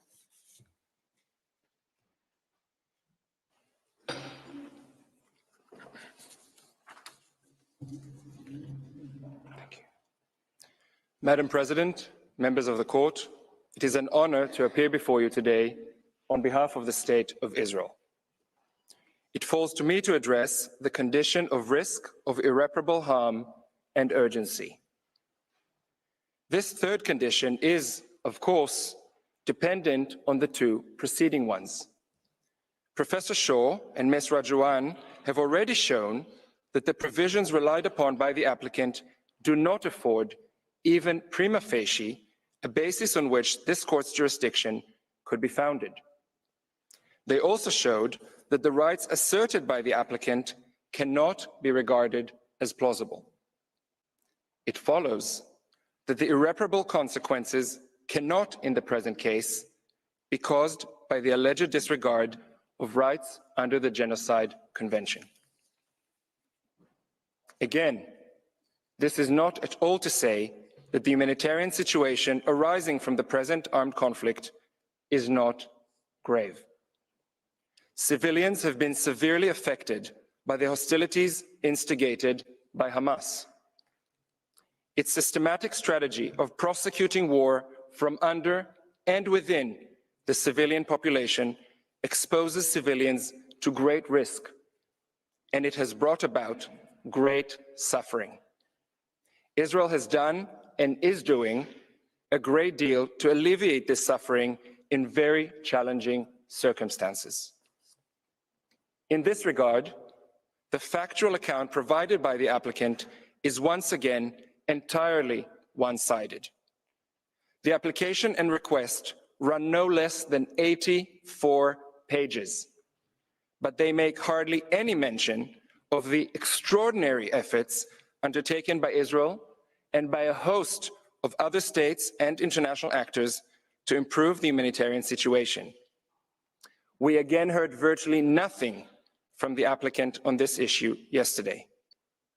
But this is a critical factor in the request before you. As Ms. Radwan has shown, it frustrates any attempt to establish the necessary special intent for genocide. It also bears upon the third condition established in your case law. Madam President, members of the court, we know from your case law that the power of the court to indicate provisional measures will be exercised only in exceptional circumstances. There needs to be, as you have said, a real and imminent risk that irreparable prejudice will be caused to the rights claimed before the court gives its final decision.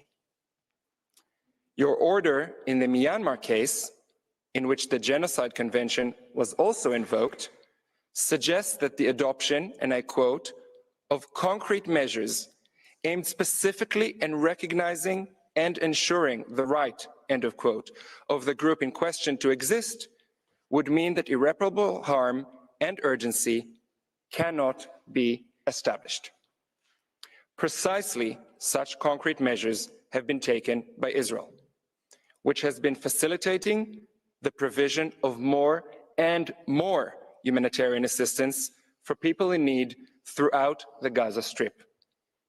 These steps have not only been increasing so as to meet the developing situation on the ground. They are continuously undertaken specifically in order to prevent harm to the civilian population. These efforts have had an impact. Just last week, for example, with the assistance of the World Food Programme, a dozen bakeries reopened with the capacity to produce more than 2 million breads a day. The World Food Programme has said the delivery of flour, salt, sugar, and yeast continues so as to enable more bakeries to reopen, increasing accessibility and affordability for thousands of families. And since the applicant mentioned yesterday the number of trucks entering Gaza each day before and after the war, the accurate average number for trucks specifically carrying food is 70 trucks a day before the war and 109 trucks a day over the last 2 weeks. All this information may be found in your judge's folder. Access to water has also been a priority. As with food supplies, there is no restriction on the amount of water that may enter Gaza. Israel continues to supply its own water to Gaza by 2 pipelines.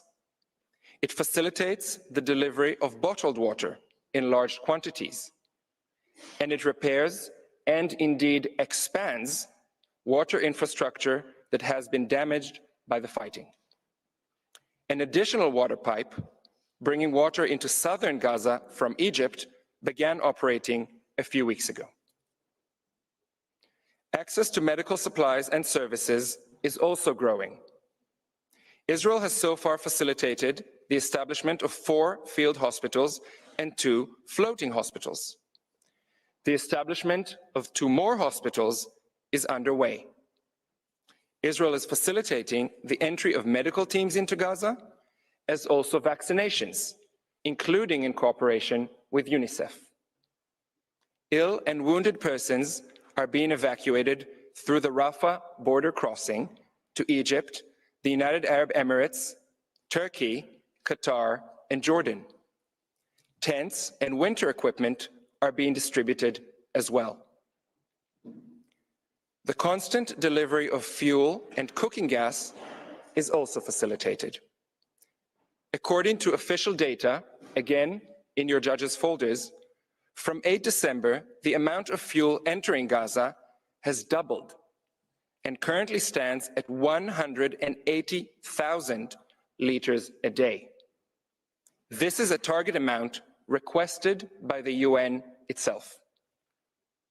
Since 21 December, the amount of cooking gas entering Gaza has also doubled, now standing at an average of 90 tons per day. Details of this kind concerning the various ongoing humanitarian efforts are updated every single day on a designated English website of COGAT, the unit in the Ministry of Defense in charge of monitoring the humanitarian situation. When pressing needs are identified, solutions are soon coordinated. A great effort is indeed invested in eliminating bottlenecks so as to improve the entrance and distribution of aid, notwithstanding Hamas constantly stealing it. As you have heard, a joint operations room involving Israel, Egypt, the United States, and the UN operates daily to solve in real time logistical difficulties. Israel also coordinates with various UN agencies and the ICRC to address their own needs. On 15 December, Israel decided to open its crossing at Kerem Shalom with the express intention to improve and upgrade the delivery of humanitarian assistance to Palestinian civilians in Gaza. That part of the government's decision is in your judge's folder as well. This has eased congestion at the Rafah crossing and helped facilitate the provision of greater amounts of aid. Israel facilitates air routes as well for parachuting aid directly into Gaza. Facilitating a maritime corridor is currently being considered with other states. Madam President, members of the court, again, these are just some examples, but they show that Israel, no doubt, meets the legal test of concrete measures aimed specifically at recognizing and ensuring the rights of the Palestinian civilians in Gaza to exist. It has been the daily work of numerous Israeli officials of various agencies to ensure that these and other steps are effectively carried out at a time when they and their families are themselves under constant attack. A determination that the multilateral, large-scale humanitarian effort is lacking, or that scaling up access of humanitarian relief to Gaza would be of no avail, as the applicant would have you believe, should not be made lightly. Madam President, members of the court, two additional elements warrant your careful attention. They too suggest that the condition of urgency is not as easily met as the applicant would have you believe. First, the scope and intensity of the hostilities has been decreasing. Israel's defense minister said last week that Israeli forces would be shifting from the intense maneuvering phase of the war toward, and I quote, different types of special operations. This statement, made in an interview to international media, is found at tab 16A of the volume submitted. This week, on 8 January, the spokesperson for the Israeli military confirmed that the Israeli campaign had already started a transition to fewer ground troops and fewer airstrikes. The war shifted a stage, he said. As you will see in tab 16B of the volume, he spoke of a new and less intense phase of fighting. He specifically mentioned that Israel will continue to reduce the number of troops in Gaza. 5 brigades, consisting of thousands of soldiers, have already been withdrawn from the territory. Second, the UN Security Council has only recently adopted a resolution for the specific purpose of alleviating the humanitarian situation. By Resolution 2720 of 22 December, which is found at tab 16C of the volume, the Council demanded the immediate and unconditional release of all hostages, as well as the delivery of humanitarian assistance at scale directly to the Palestinian civilian population throughout the Gaza Strip. More specifically still, the Council requested the Secretary General to appoint a senior coordinator in order to establish a UN mechanism for accelerating the provision of humanitarian relief consignments to Gaza. Contrary to what we heard yesterday, this resolution does not, and I quote, remain unimplemented, close quote. A senior coordinator has been appointed and indeed began her work. The Council remains actively seized of the matter. Israel, for its part, is already working with the senior coordinator, and it has just this week coordinated the entrance of a UN delegation into northern Gaza in order to evaluate the situation and map the needs for a future return of Palestinian civilians. I recall in this connection that in the Aegean Sea case, the court found that it was not necessary to indicate provisional measures where the government in question showed willingness to act in accordance with the recommendations of the Security Council concerning the matter before the court.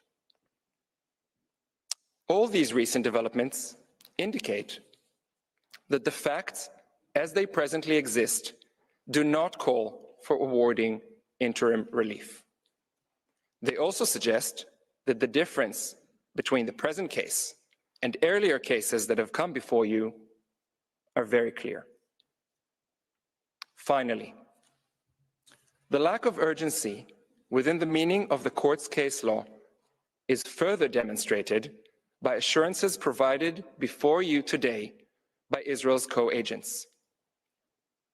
They could not be clearer in stating that Israel remains bound at all times by its international legal obligations.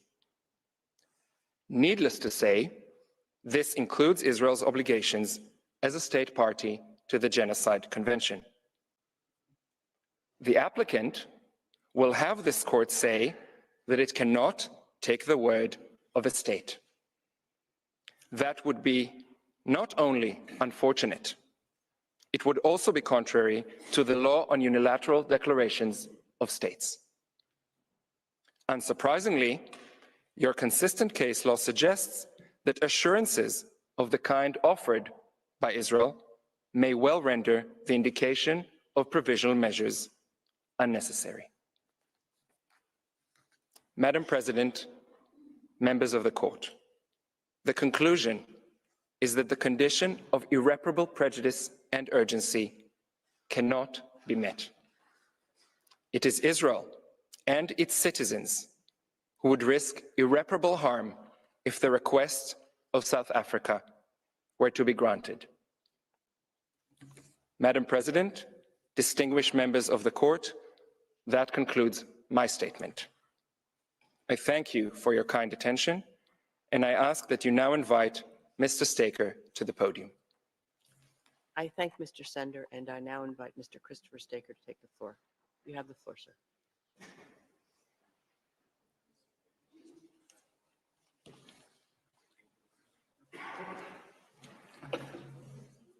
Madam President, Mr. Vice President, members of the court, it's an honor to appear before you again and to represent the State of Israel. You've now been addressed on why the conditions for provisional measures are not met. That being so, there's no need to examine the 9 particular measures that South Africa requests. Nonetheless, for completeness, I will address each in turn and show that their terms are unwarranted in any event. They go beyond what is necessary to protect rights on an interim basis and therefore also have no link with the rights sought to be protected. I start with the first and second requested measures. These would require immediate suspension of Israel's military operations in Gaza. This request is frankly astonishing. A request is made by a state not party to an ongoing conflict for provisional measures requiring unilateral suspension of military operations by one party to the conflict only, leaving the other party free to continue attacks which it has a stated intention to do. South Africa cannot argue that similar measures were granted in the Russia genocide case. That case was fundamentally different. In the Russia case, the legality of the military operation itself was in issue by reference to the Genocide Convention. Russia had claimed that its military operation was to prevent and punish genocide being committed in Ukraine. The court found it doubtful that the Genocide Convention authorizes a unilateral use of force in the territory of another state, and plausible that Ukraine had a right not to be subjected to military operations by Russia for that purpose. The result, provisional measures could protect a plausible right not to be subjected to military operations. In this case, Israel does not rely on the Genocide Convention or Prevention of Genocide to justify its operations. The lawfulness of the operations themselves does not involve any interpretation, application, or fulfillment of the Convention over which the court has jurisdiction. As jurisdiction in this case is based solely on Article 9 of the Convention, the court cannot find that South Africa or Palestinians in Gaza have a plausible right of the kind in the Russia case.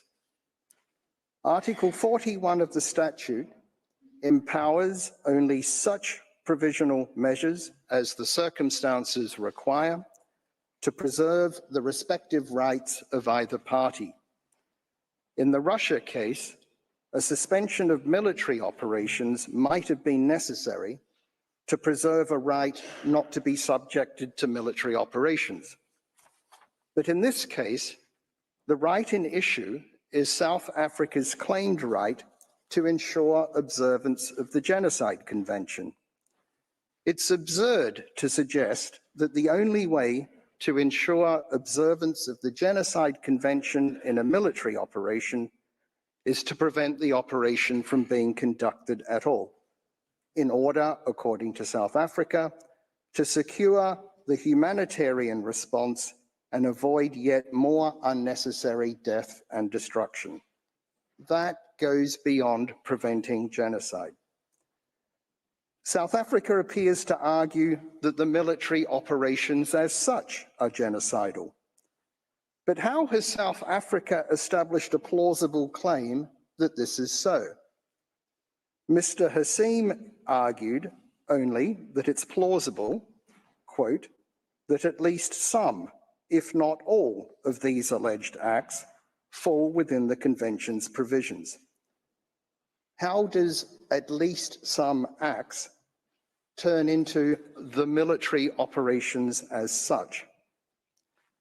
The pictures shown yesterday of various individual incidents, whatever they may or may not say about those incidents, are not evidence of the intent of the military operations as a whole. Professor Shaw has addressed you on why the statements of holders of official positions relied on by South Africa do not establish a plausible claim of genocidal intent. The inevitable fatalities and human suffering of any conflict is not of itself a pattern of conduct that plausibly shows genocidal intent. These provisional measures are therefore not within the court's power under Article 41 of the statute. They go well beyond anything required to preserve the specific rights in issue, namely the observance of the Convention in military operations. They seek instead to shut down the military operations themselves. The requested measures seek to reverse the Bosnia case. When provisional measures were ordered in that case, the armed conflict was still in progress. The allegations in that case were similar to those made in this case. Bosnia and Herzegovina specifically requested a provisional measure requiring Yugoslavia to cease and desist from any and all types of military or paramilitary activities against the people, state, and government of Bosnia and Herzegovina. But the court did not grant it, even though, unlike in this case, an ongoing genocide was said to be in progress on the territory of the very state seeking provisional measures, and both parties to the conflict were parties to the case. The court said expressly that it refused because such a measure would be for the protection of a right that could not form the basis of a judgment in exercise of jurisdiction under the Genocide Convention. There is no reason to depart from that case law. In any event, provisional measures cannot be indicated if, as in this case, they would cause irreparable prejudice to the respondent or are out of proportion with the protection that they're intended to give to the applicant. The fact is that provisional measures impose burdens on the party to which they are addressed in order to protect potentially non-existent rights of another party. It would be contrary to the sovereign equality of states for such burdens to be imposed without regard to their effects on the state to which they are addressed. As Judge Abraham said in the pulp mills case, in a request for provisional measures, the court is faced with conflicting rights claimed by the respective parties and cannot avoid weighing those rights against each other. In the Financing of Terrorism Convention case, Judge Tomka said that the court, when considering requests for provisional measures, is expected to weigh and balance the respective rights of the parties. He went on to note, citing specific examples, that this requirement has been observed in the court's practice. The court has made clear in other provisional measures orders that it must preserve the respective rights of both parties. Its established jurisprudence is that Article 41 of the statute, quote, has as its object the preservation of the respective rights claimed by the parties, unquote. That is to say, both parties. The respective rights to be preserved are thus not only the plausible but yet to be determined rights claimed by the applicant, but also the plausible and yet to be determined rights of the respondent to engage in conduct that provisional measures would restrain. Other international dispute settlement fora also balance the interests of both parties when ordering provisional measures. Already a century ago, a mixed arbitral tribunal recognized a principle that the possible injury to the addressee of provisional measures must not be out of proportion with the advantage which the claimant hopes to derive from them. The Institute of International Law has now recognized a general principle of law that international and national courts and tribunals may grant interim relief, and as a requirement for such measures, that the risk of injury to the applicant must outweigh the risk of injury to the respondent. This principle is also recognized by other international dispute settlement mechanisms. Other principles applied when indicating provisional measures are that none of the parties can be put at a disadvantage, that measures should not go beyond what is necessary to achieve their end, that the measures must not cause irreparable prejudice to the rights of the respondent, and that any impression of bias must be avoided. These principles are all aspects of the most basic and elementary duty of the court to ensure equality between the parties. Article 41 of the statute states that provisional measures are to preserve the respective rights of either party. It does not refer solely to the rights of the applicant for provisional measures. Not to apply such principles would be absurd. Suppose that the Genocide Convention and the court had already been in existence during the Second World War, and that the Allied powers were all parties to the convention without reservation, while the Axis powers were not. Suppose that a neutral state had brought proceedings against the Allied powers, alleging breaches of the Genocide Convention and their conduct of hostilities, and requesting provisional measures requiring the Allies to cease hostilities immediately, invoking pictures of civilian fatalities and suffering in the war as a plausible claim. Such provisional measures would have required the Allies to surrender to the Axis powers, even though the case against them might later have been held to be wholly unfounded, without any consideration by the court of whether genocide was being committed by the Axis powers. Provisional measures must have their limits. Could a provisional measure require a state to change its government or to vote in a particular way in the General Assembly? The answer must be no. Can provisional measures require a state to refrain from exercising a plausible right to defend itself? The answer must be the same. In this case, the balancing of interests must take into account the following. First, Hamas is considered to be a terrorist organization by Israel and other states. Second, it's undisputed that on 7 October, Hamas committed on Israeli territory a large-scale terrorist attack. This is continuing. Third, Israel's right to conduct the military operations in exercise of its right to defend itself has been recognized internationally. Fourth, Israel is committed to complying with international humanitarian law. And fifth, Israel is taking steps to alleviate the humanitarian situation. The co-agents and other counsel have and will address you on this. Sixth, this is not a case where provisional measures could require both parties to a conflict to exercise mutual restraint. They would not be binding on Hamas. Seventh, Hamas has made clear its intention to carry out continuing attacks against Israel and its citizens. Eighth, provisional measures would deprive Israel of the ability to contend with this security threat against it. More rockets could be fired into its territory, more of its citizens could be taken hostage, raped and tortured, and further atrocities could be conducted from across the Gazan border, but provisional measures would prevent Israel from doing anything.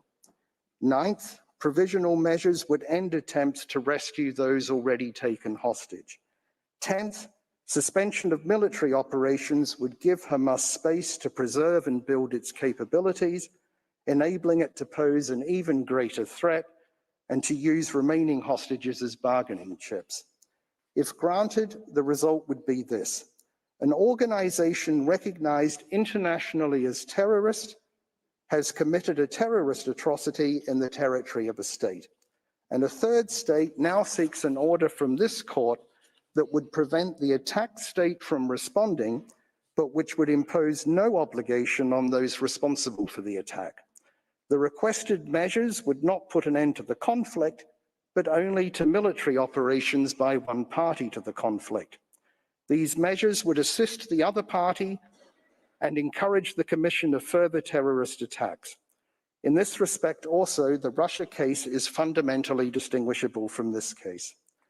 Provisional measures should be a temporary shield to preserve claimed but as yet unproven rights pending a decision on the merits.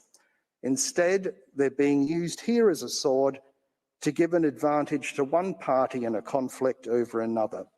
The irreparable prejudice to Israel is obvious, so is the lack of proportionality. Madam President, members of the court, Israel's position is that there is no conceivable basis on which the first two provisional measures could be ordered. I turn then to the third requested measure. This would require Israel to take all reasonable measures to prevent genocide. This is analogous to the first provisional measure in both the Bosnia case and the Myanmar case. There are two further objections to this measure. First, its wording is not confined to the current military operations in Gaza. It's expressed to apply in relation to the Palestinian people generally. This opens the possibility to later claims that actions by Israel having nothing to do with Gaza are in breach of this provisional measure.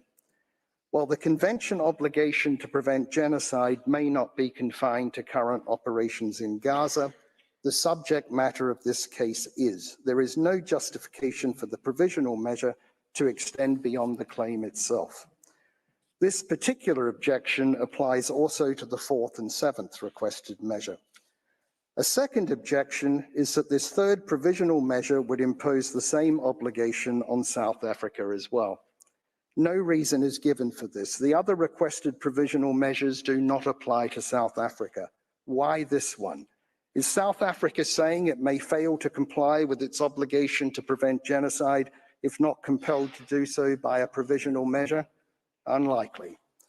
Rather, through this provisional measure, South Africa appears to seek a special mandate from the court to act internationally in relation to Palestinian issues on the basis that it seeks to prevent genocide. Indeed, if South Africa's right to bring these proceedings was disputed, South Africa might argue that this provisional measure gives it the right. However, provisional measures cannot confer special mandates on states, and no justification for doing so is established in any event. The third provisional measure should therefore not be granted. I move on to the fourth requested measure. This would require Israel to desist from committing acts within the scope of Article 2 of the Convention. There are fundamental objections to this measure. First, it has no counterpart in the provisional measures ordered in the Bosnia and Myanmar cases. What's the need for this special novel measure? No explanation is given.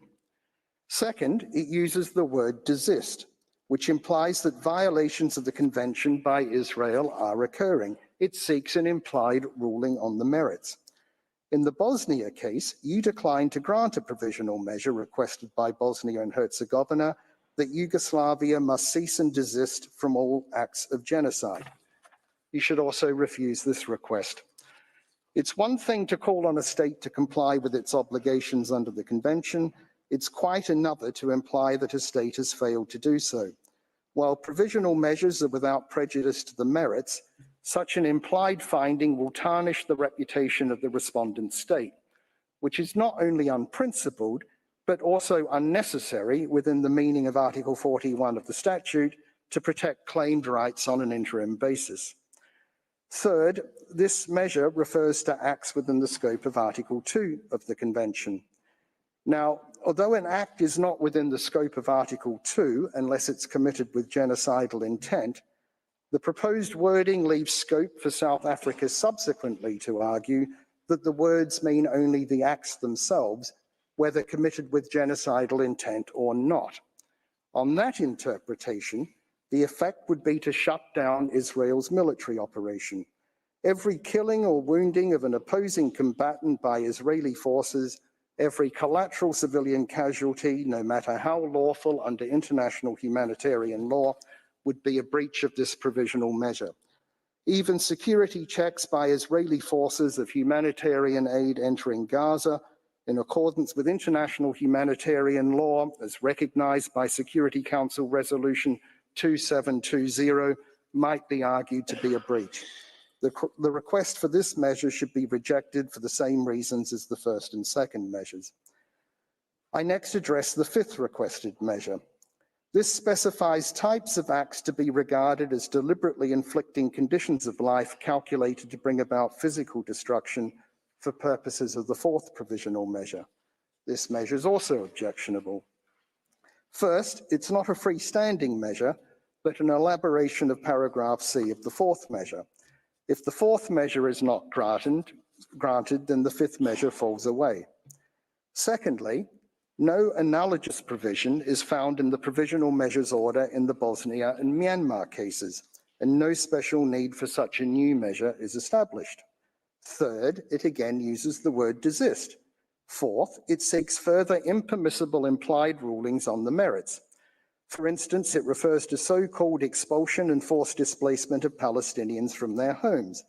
This is an apparent reference to Israel's practice of issuing calls for civilians to temporarily evacuate areas of intense hostilities, which is in fact a measure to mitigate harm to civilians.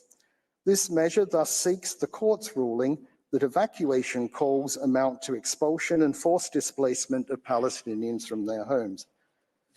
Does South Africa suggest that Israel should cease giving warnings to civilians before military operations? How would that protect the rights that South Africa claims? Similarly, paragraph C of this measure seeks the court's ruling that damage to buildings in military operations, presumably even when lawful under international humanitarian law, amount to the destruction of Palestinian life in Gaza. Overall, paragraphs A to C of this measure, read together with paragraph C of the third measure, seek the court's ruling on the merits that evacuation calls, the current humanitarian situation and damage to buildings all amount to deliberately inflicting on the group conditions of life within the meaning of Article 2C of the Convention. The reality is that the conflict and the humanitarian situation cannot be resolved overnight. This provisional measure seems designed to ensure that Israel will be in breach of it as soon as it is made. Its sole purpose seems to be to prejudice the merits, not to preserve rights on an interim basis. it should also not be granted. The sixth requested measure incorporates two separate measures. The first of these would require Israel to ensure that its military and organizations and persons subject to its control do not commit acts falling within Articles 2 or 3 of the Convention. It's analogous to the second provisional measure in the Bosnia and Myanmar cases, respectively. But an objection to this is the reference to any irregular armed units or individuals that may be directed, supported, or otherwise influenced by Israel. This wording has simply been copied from the second provisional measure in the Bosnia and Myanmar cases. However, in those cases, the applications instituting proceedings expressly allege the existence of irregular armed units. The reference is inappropriate in this case. There's no suggestion of forces other than the Israel Defense Forces on whose commitment to international humanitarian law you have and will be addressed on today. The second part of the sixth provisional measure contains an obligation to punish genocide. No such provision was included in the Bosnia or Myanmar provisional measures order. Punishment of genocide is not something that needs to be done urgently in order to protect claim rights on a provisional basis. This measure should also not be granted. The seventh provisional measure also comprises two separate measures. The first would require Israel to take measures to prevent destruction of evidence. The court has indicated such a measure on two recent occasions, but declined to do so on two other recent occasions, despite a specific request by the applicant. In the cases where it was granted, the application for provisional measures specifically alleged that evidence was being destroyed or concealed. In this case, South Africa makes just a bare assertion that there are serious concerns about the destruction of evidence and its effect on future investigation into crimes, and a hampering of scrutiny of Israel's actions. South Africa appears to suggest that the effects of the military operations themselves amount to destruction of evidence, making this yet a further provisional measure, effectively seeking a suspension of military operations. The granting of this measure would imply that there is some reason to suspect concealment of evidence when in fact none has been identified. This again would be an unprincipled and unnecessary tarnishing of reputation. The second part of this measure would require Israel not to impede access to Gaza by fact-finding missions, international mandates, and other bodies. However, it is noted first that access to Gaza from Egypt is under the control of Egypt. Secondly, Israel has no obligation under international law to allow access from its territory into Gaza. Thirdly, a provisional measure to this effect was requested by the applicant in the Myanmar case, and it was not granted by the court. The need for this measure has not been established. The eighth requested measure would require Israel to submit regular reports to the court on measures taken to give effect to the provisional measures. Provisions for such reports were made in two recent provisional measures orders, but on 4 other occasions it was refused despite being specifically requested by the applicant. This shows that such measures are not routinely granted. They've been granted occasionally when specific action has been indicated. In Armenia versus Azerbaijan, the court said that a report was necessary in view of the specific provisional measures it's decided to indicate, and in light of the undertakings made by the agent of Azerbaijan. South Africa does not justify the inclusion of such a measure. There is no shortage of publicly available Israeli material and reports about the present situation in Gaza. Finally, the ninth requested measure is a non-aggravation measure. On 2 recent occasions, such a measure was specifically requested by the applicant but not granted by the court. Again, such a measure is not the norm, and again, South Africa does not justify its necessity. Provisional measures for non-aggravation have been indicated in cases where both parties have been directly involved as actors in the facts of the case, and the provisional measures have always applied equally to both parties. Thus, in Myanmar, the court declined to grant such a measure. An obligation of non-aggravation cannot fairly be imposed on only one party to a case or only one party to a conflict. If the proposed measure was granted, South Africa would remain free to aggravate its claim dispute with Israel, and Hamas would not be impeded from escalating the conflict with Israel. The only purpose of this provisional measure appears to be to prevent Israel from responding to any such escalations. Again, there's no justification for this measure. Madam President, members of the court, that concludes my arguments on the inappropriateness of the specific measures requested by South Africa. I thank you for your careful attention. I invite you to call on Mr. Noam, co-agent of Israel, to conclude Israel's arguments. I thank Mr. Staker, and I now invite the co-agent of Israel, Mr. Gilad Noam, to address the court. You have the floor, sir.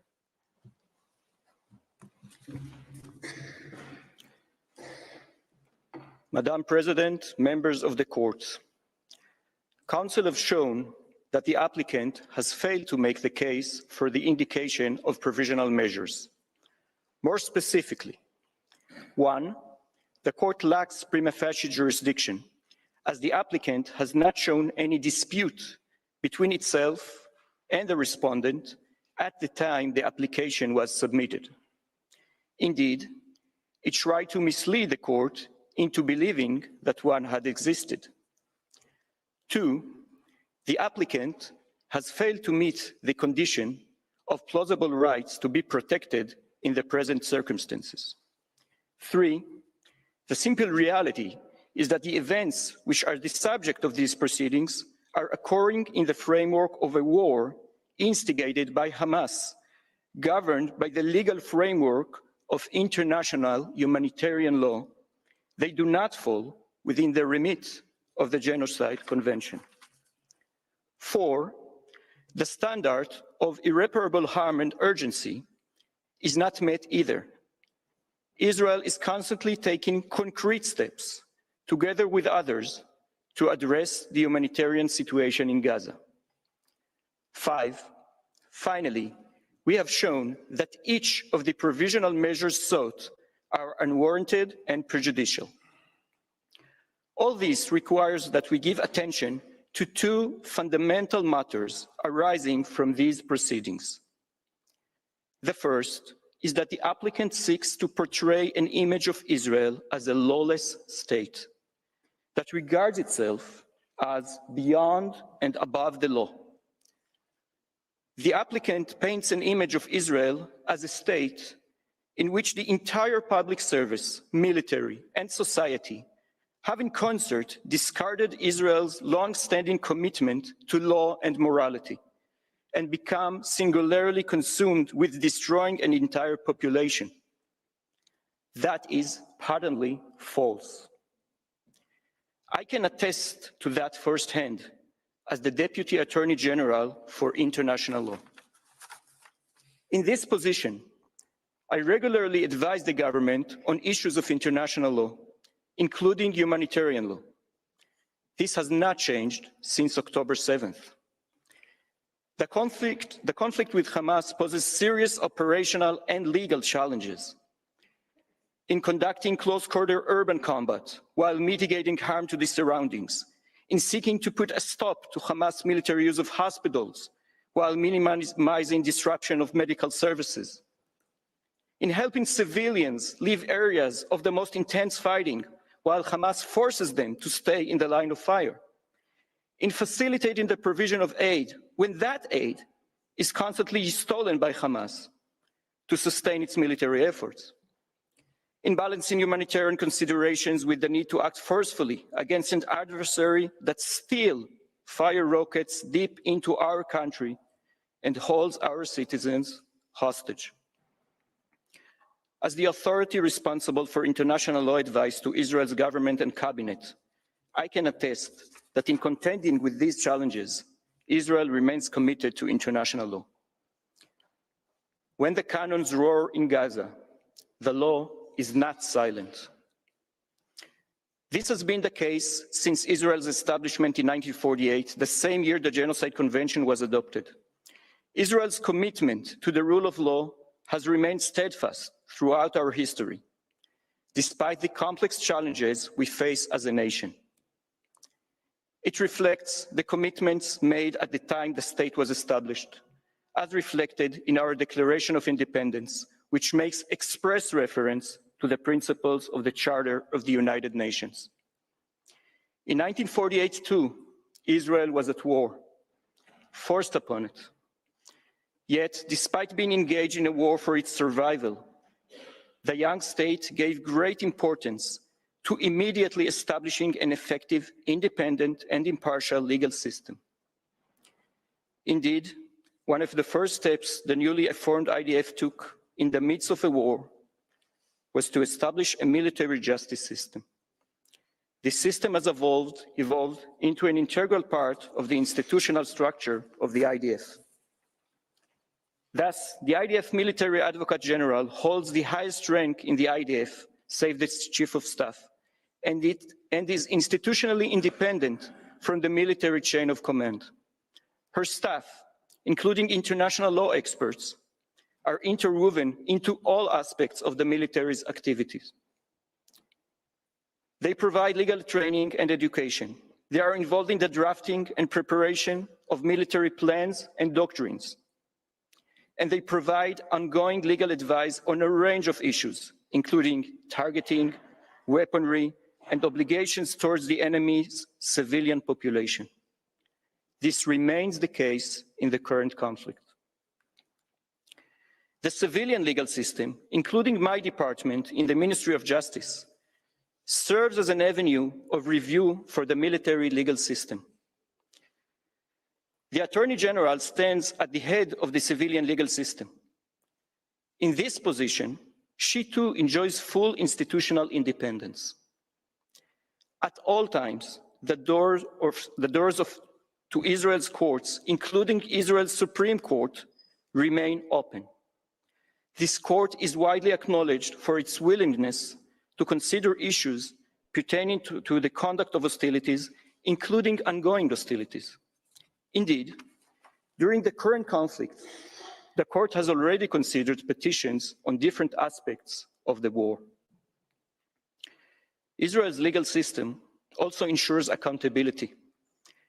The IDF has a robust law enforcement system. It also maintains an independent mechanism for examining and investigating alleged violations of international humanitarian law. This mechanism is subject to review and oversight by the civilian justice system, including the Supreme Court. This system has been structurally strengthened over the past decade, including by consultations with like-minded states and international experts. Assessing incidents in large-scale hostilities outside of a state's territory requires expertise. Our system is provided with substantial resources and authority to fulfill its mission. The military mechanism is already reviewing incidents relating to the current conflict. The rule of law remains a foundational pillar of the State of Israel. The applicant defames not only Israel's leadership, but also Israeli society. Misrepresenting a selective assortment of statements to suggest genocidal intentions and the abdication of core moral values. Israel's counsel, Professor Shaw, addressed this claim. The shock, anxiety, and deep pain that have affected Israeli society since October 7th naturally lead to harsh statements regarding the enemy that is committed to, indeed driven by, destruction of Jews and Israelis.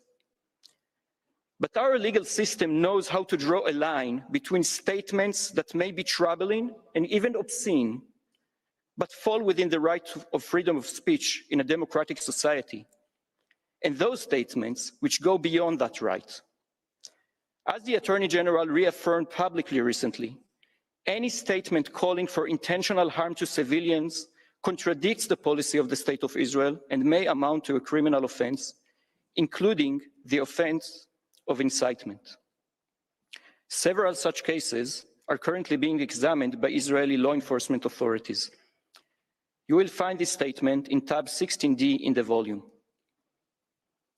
Madam President, members of the court, a second general matter we alluded to is the broader implications of this application for Israel and the wider international community.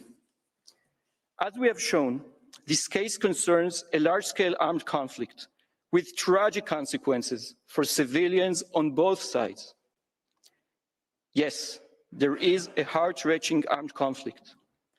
But the attempt to classify it as genocide and trigger provisional measures is not just unfounded in law. It has far-reaching and negative implications that extend well beyond the case before you. Ultimately, entertaining the applicant's request will not strengthen the commitment to prevent and punish genocide, but weaken it. It will turn an instrument adopted by the international community to prevent horrors of the kind that shocked the conscience of humanity during the Holocaust into a weapon in the hands of terrorist groups who have no regard for humanity or for the law. If every resort to force in self-defense against an enemy hiding behind civilians can be portrayed as genocide and trigger provisional measures, an inevitable tension will be created between the Genocide Convention and states defending themselves against the ever-increasing capacities of terrorist organizations. Doing so would also signal to terrorist organizations that they can commit war crimes and crimes against humanity and then exploit this court to obtain protection. For us, provisional measures would lead to a perverse situation. It would effectively allow Hamas to continue attacking the citizens of Israel, to hold 136 hostages in unbearable conditions, to keep tens of thousands of displaced Israelis from returning to their homes, and essentially to promote its plan to massacre as many Israelis and Jews as it can. Madam President, members of the court, in living memory of the atrocities that gave birth to the term genocide, in the aftermath of which the State of Israel was founded, we are witness to a concerted and cynical effort to pervert the meaning of the term genocide itself.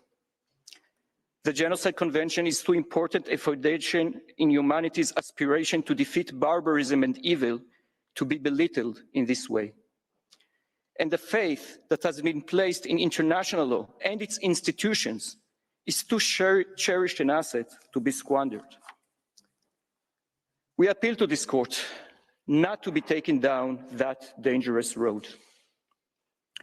Madam President, members of the court, for all the above reasons, Israel requests the court, in accordance with Article 60, paragraph 2 of the rules of the court, for the reasons given during the hearing of January 12, 2024, and any other reasons the court might deem appropriate. 1, to reject the request for the indication of provisional measures submitted by the applicant. 2, to remove the case from its list. Madam President and members of the court, that concludes Israel's observations. Thank you for your kind attention. I thank the co-agent of Israel, whose statement brings to an end the single round of oral argument of Israel, as well as the present series of sitting. In accordance with the usual practice, I shall request the agents of both parties to remain at the court's disposal to provide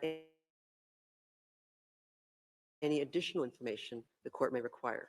The court will render its order on the request for the indication of provisional measures submitted by South Africa as soon as possible. The agents of the parties will be advised in due course as to the date on which the court will deliver the order in public sitting. Since the court has no other business before it today, the sitting is declared closed.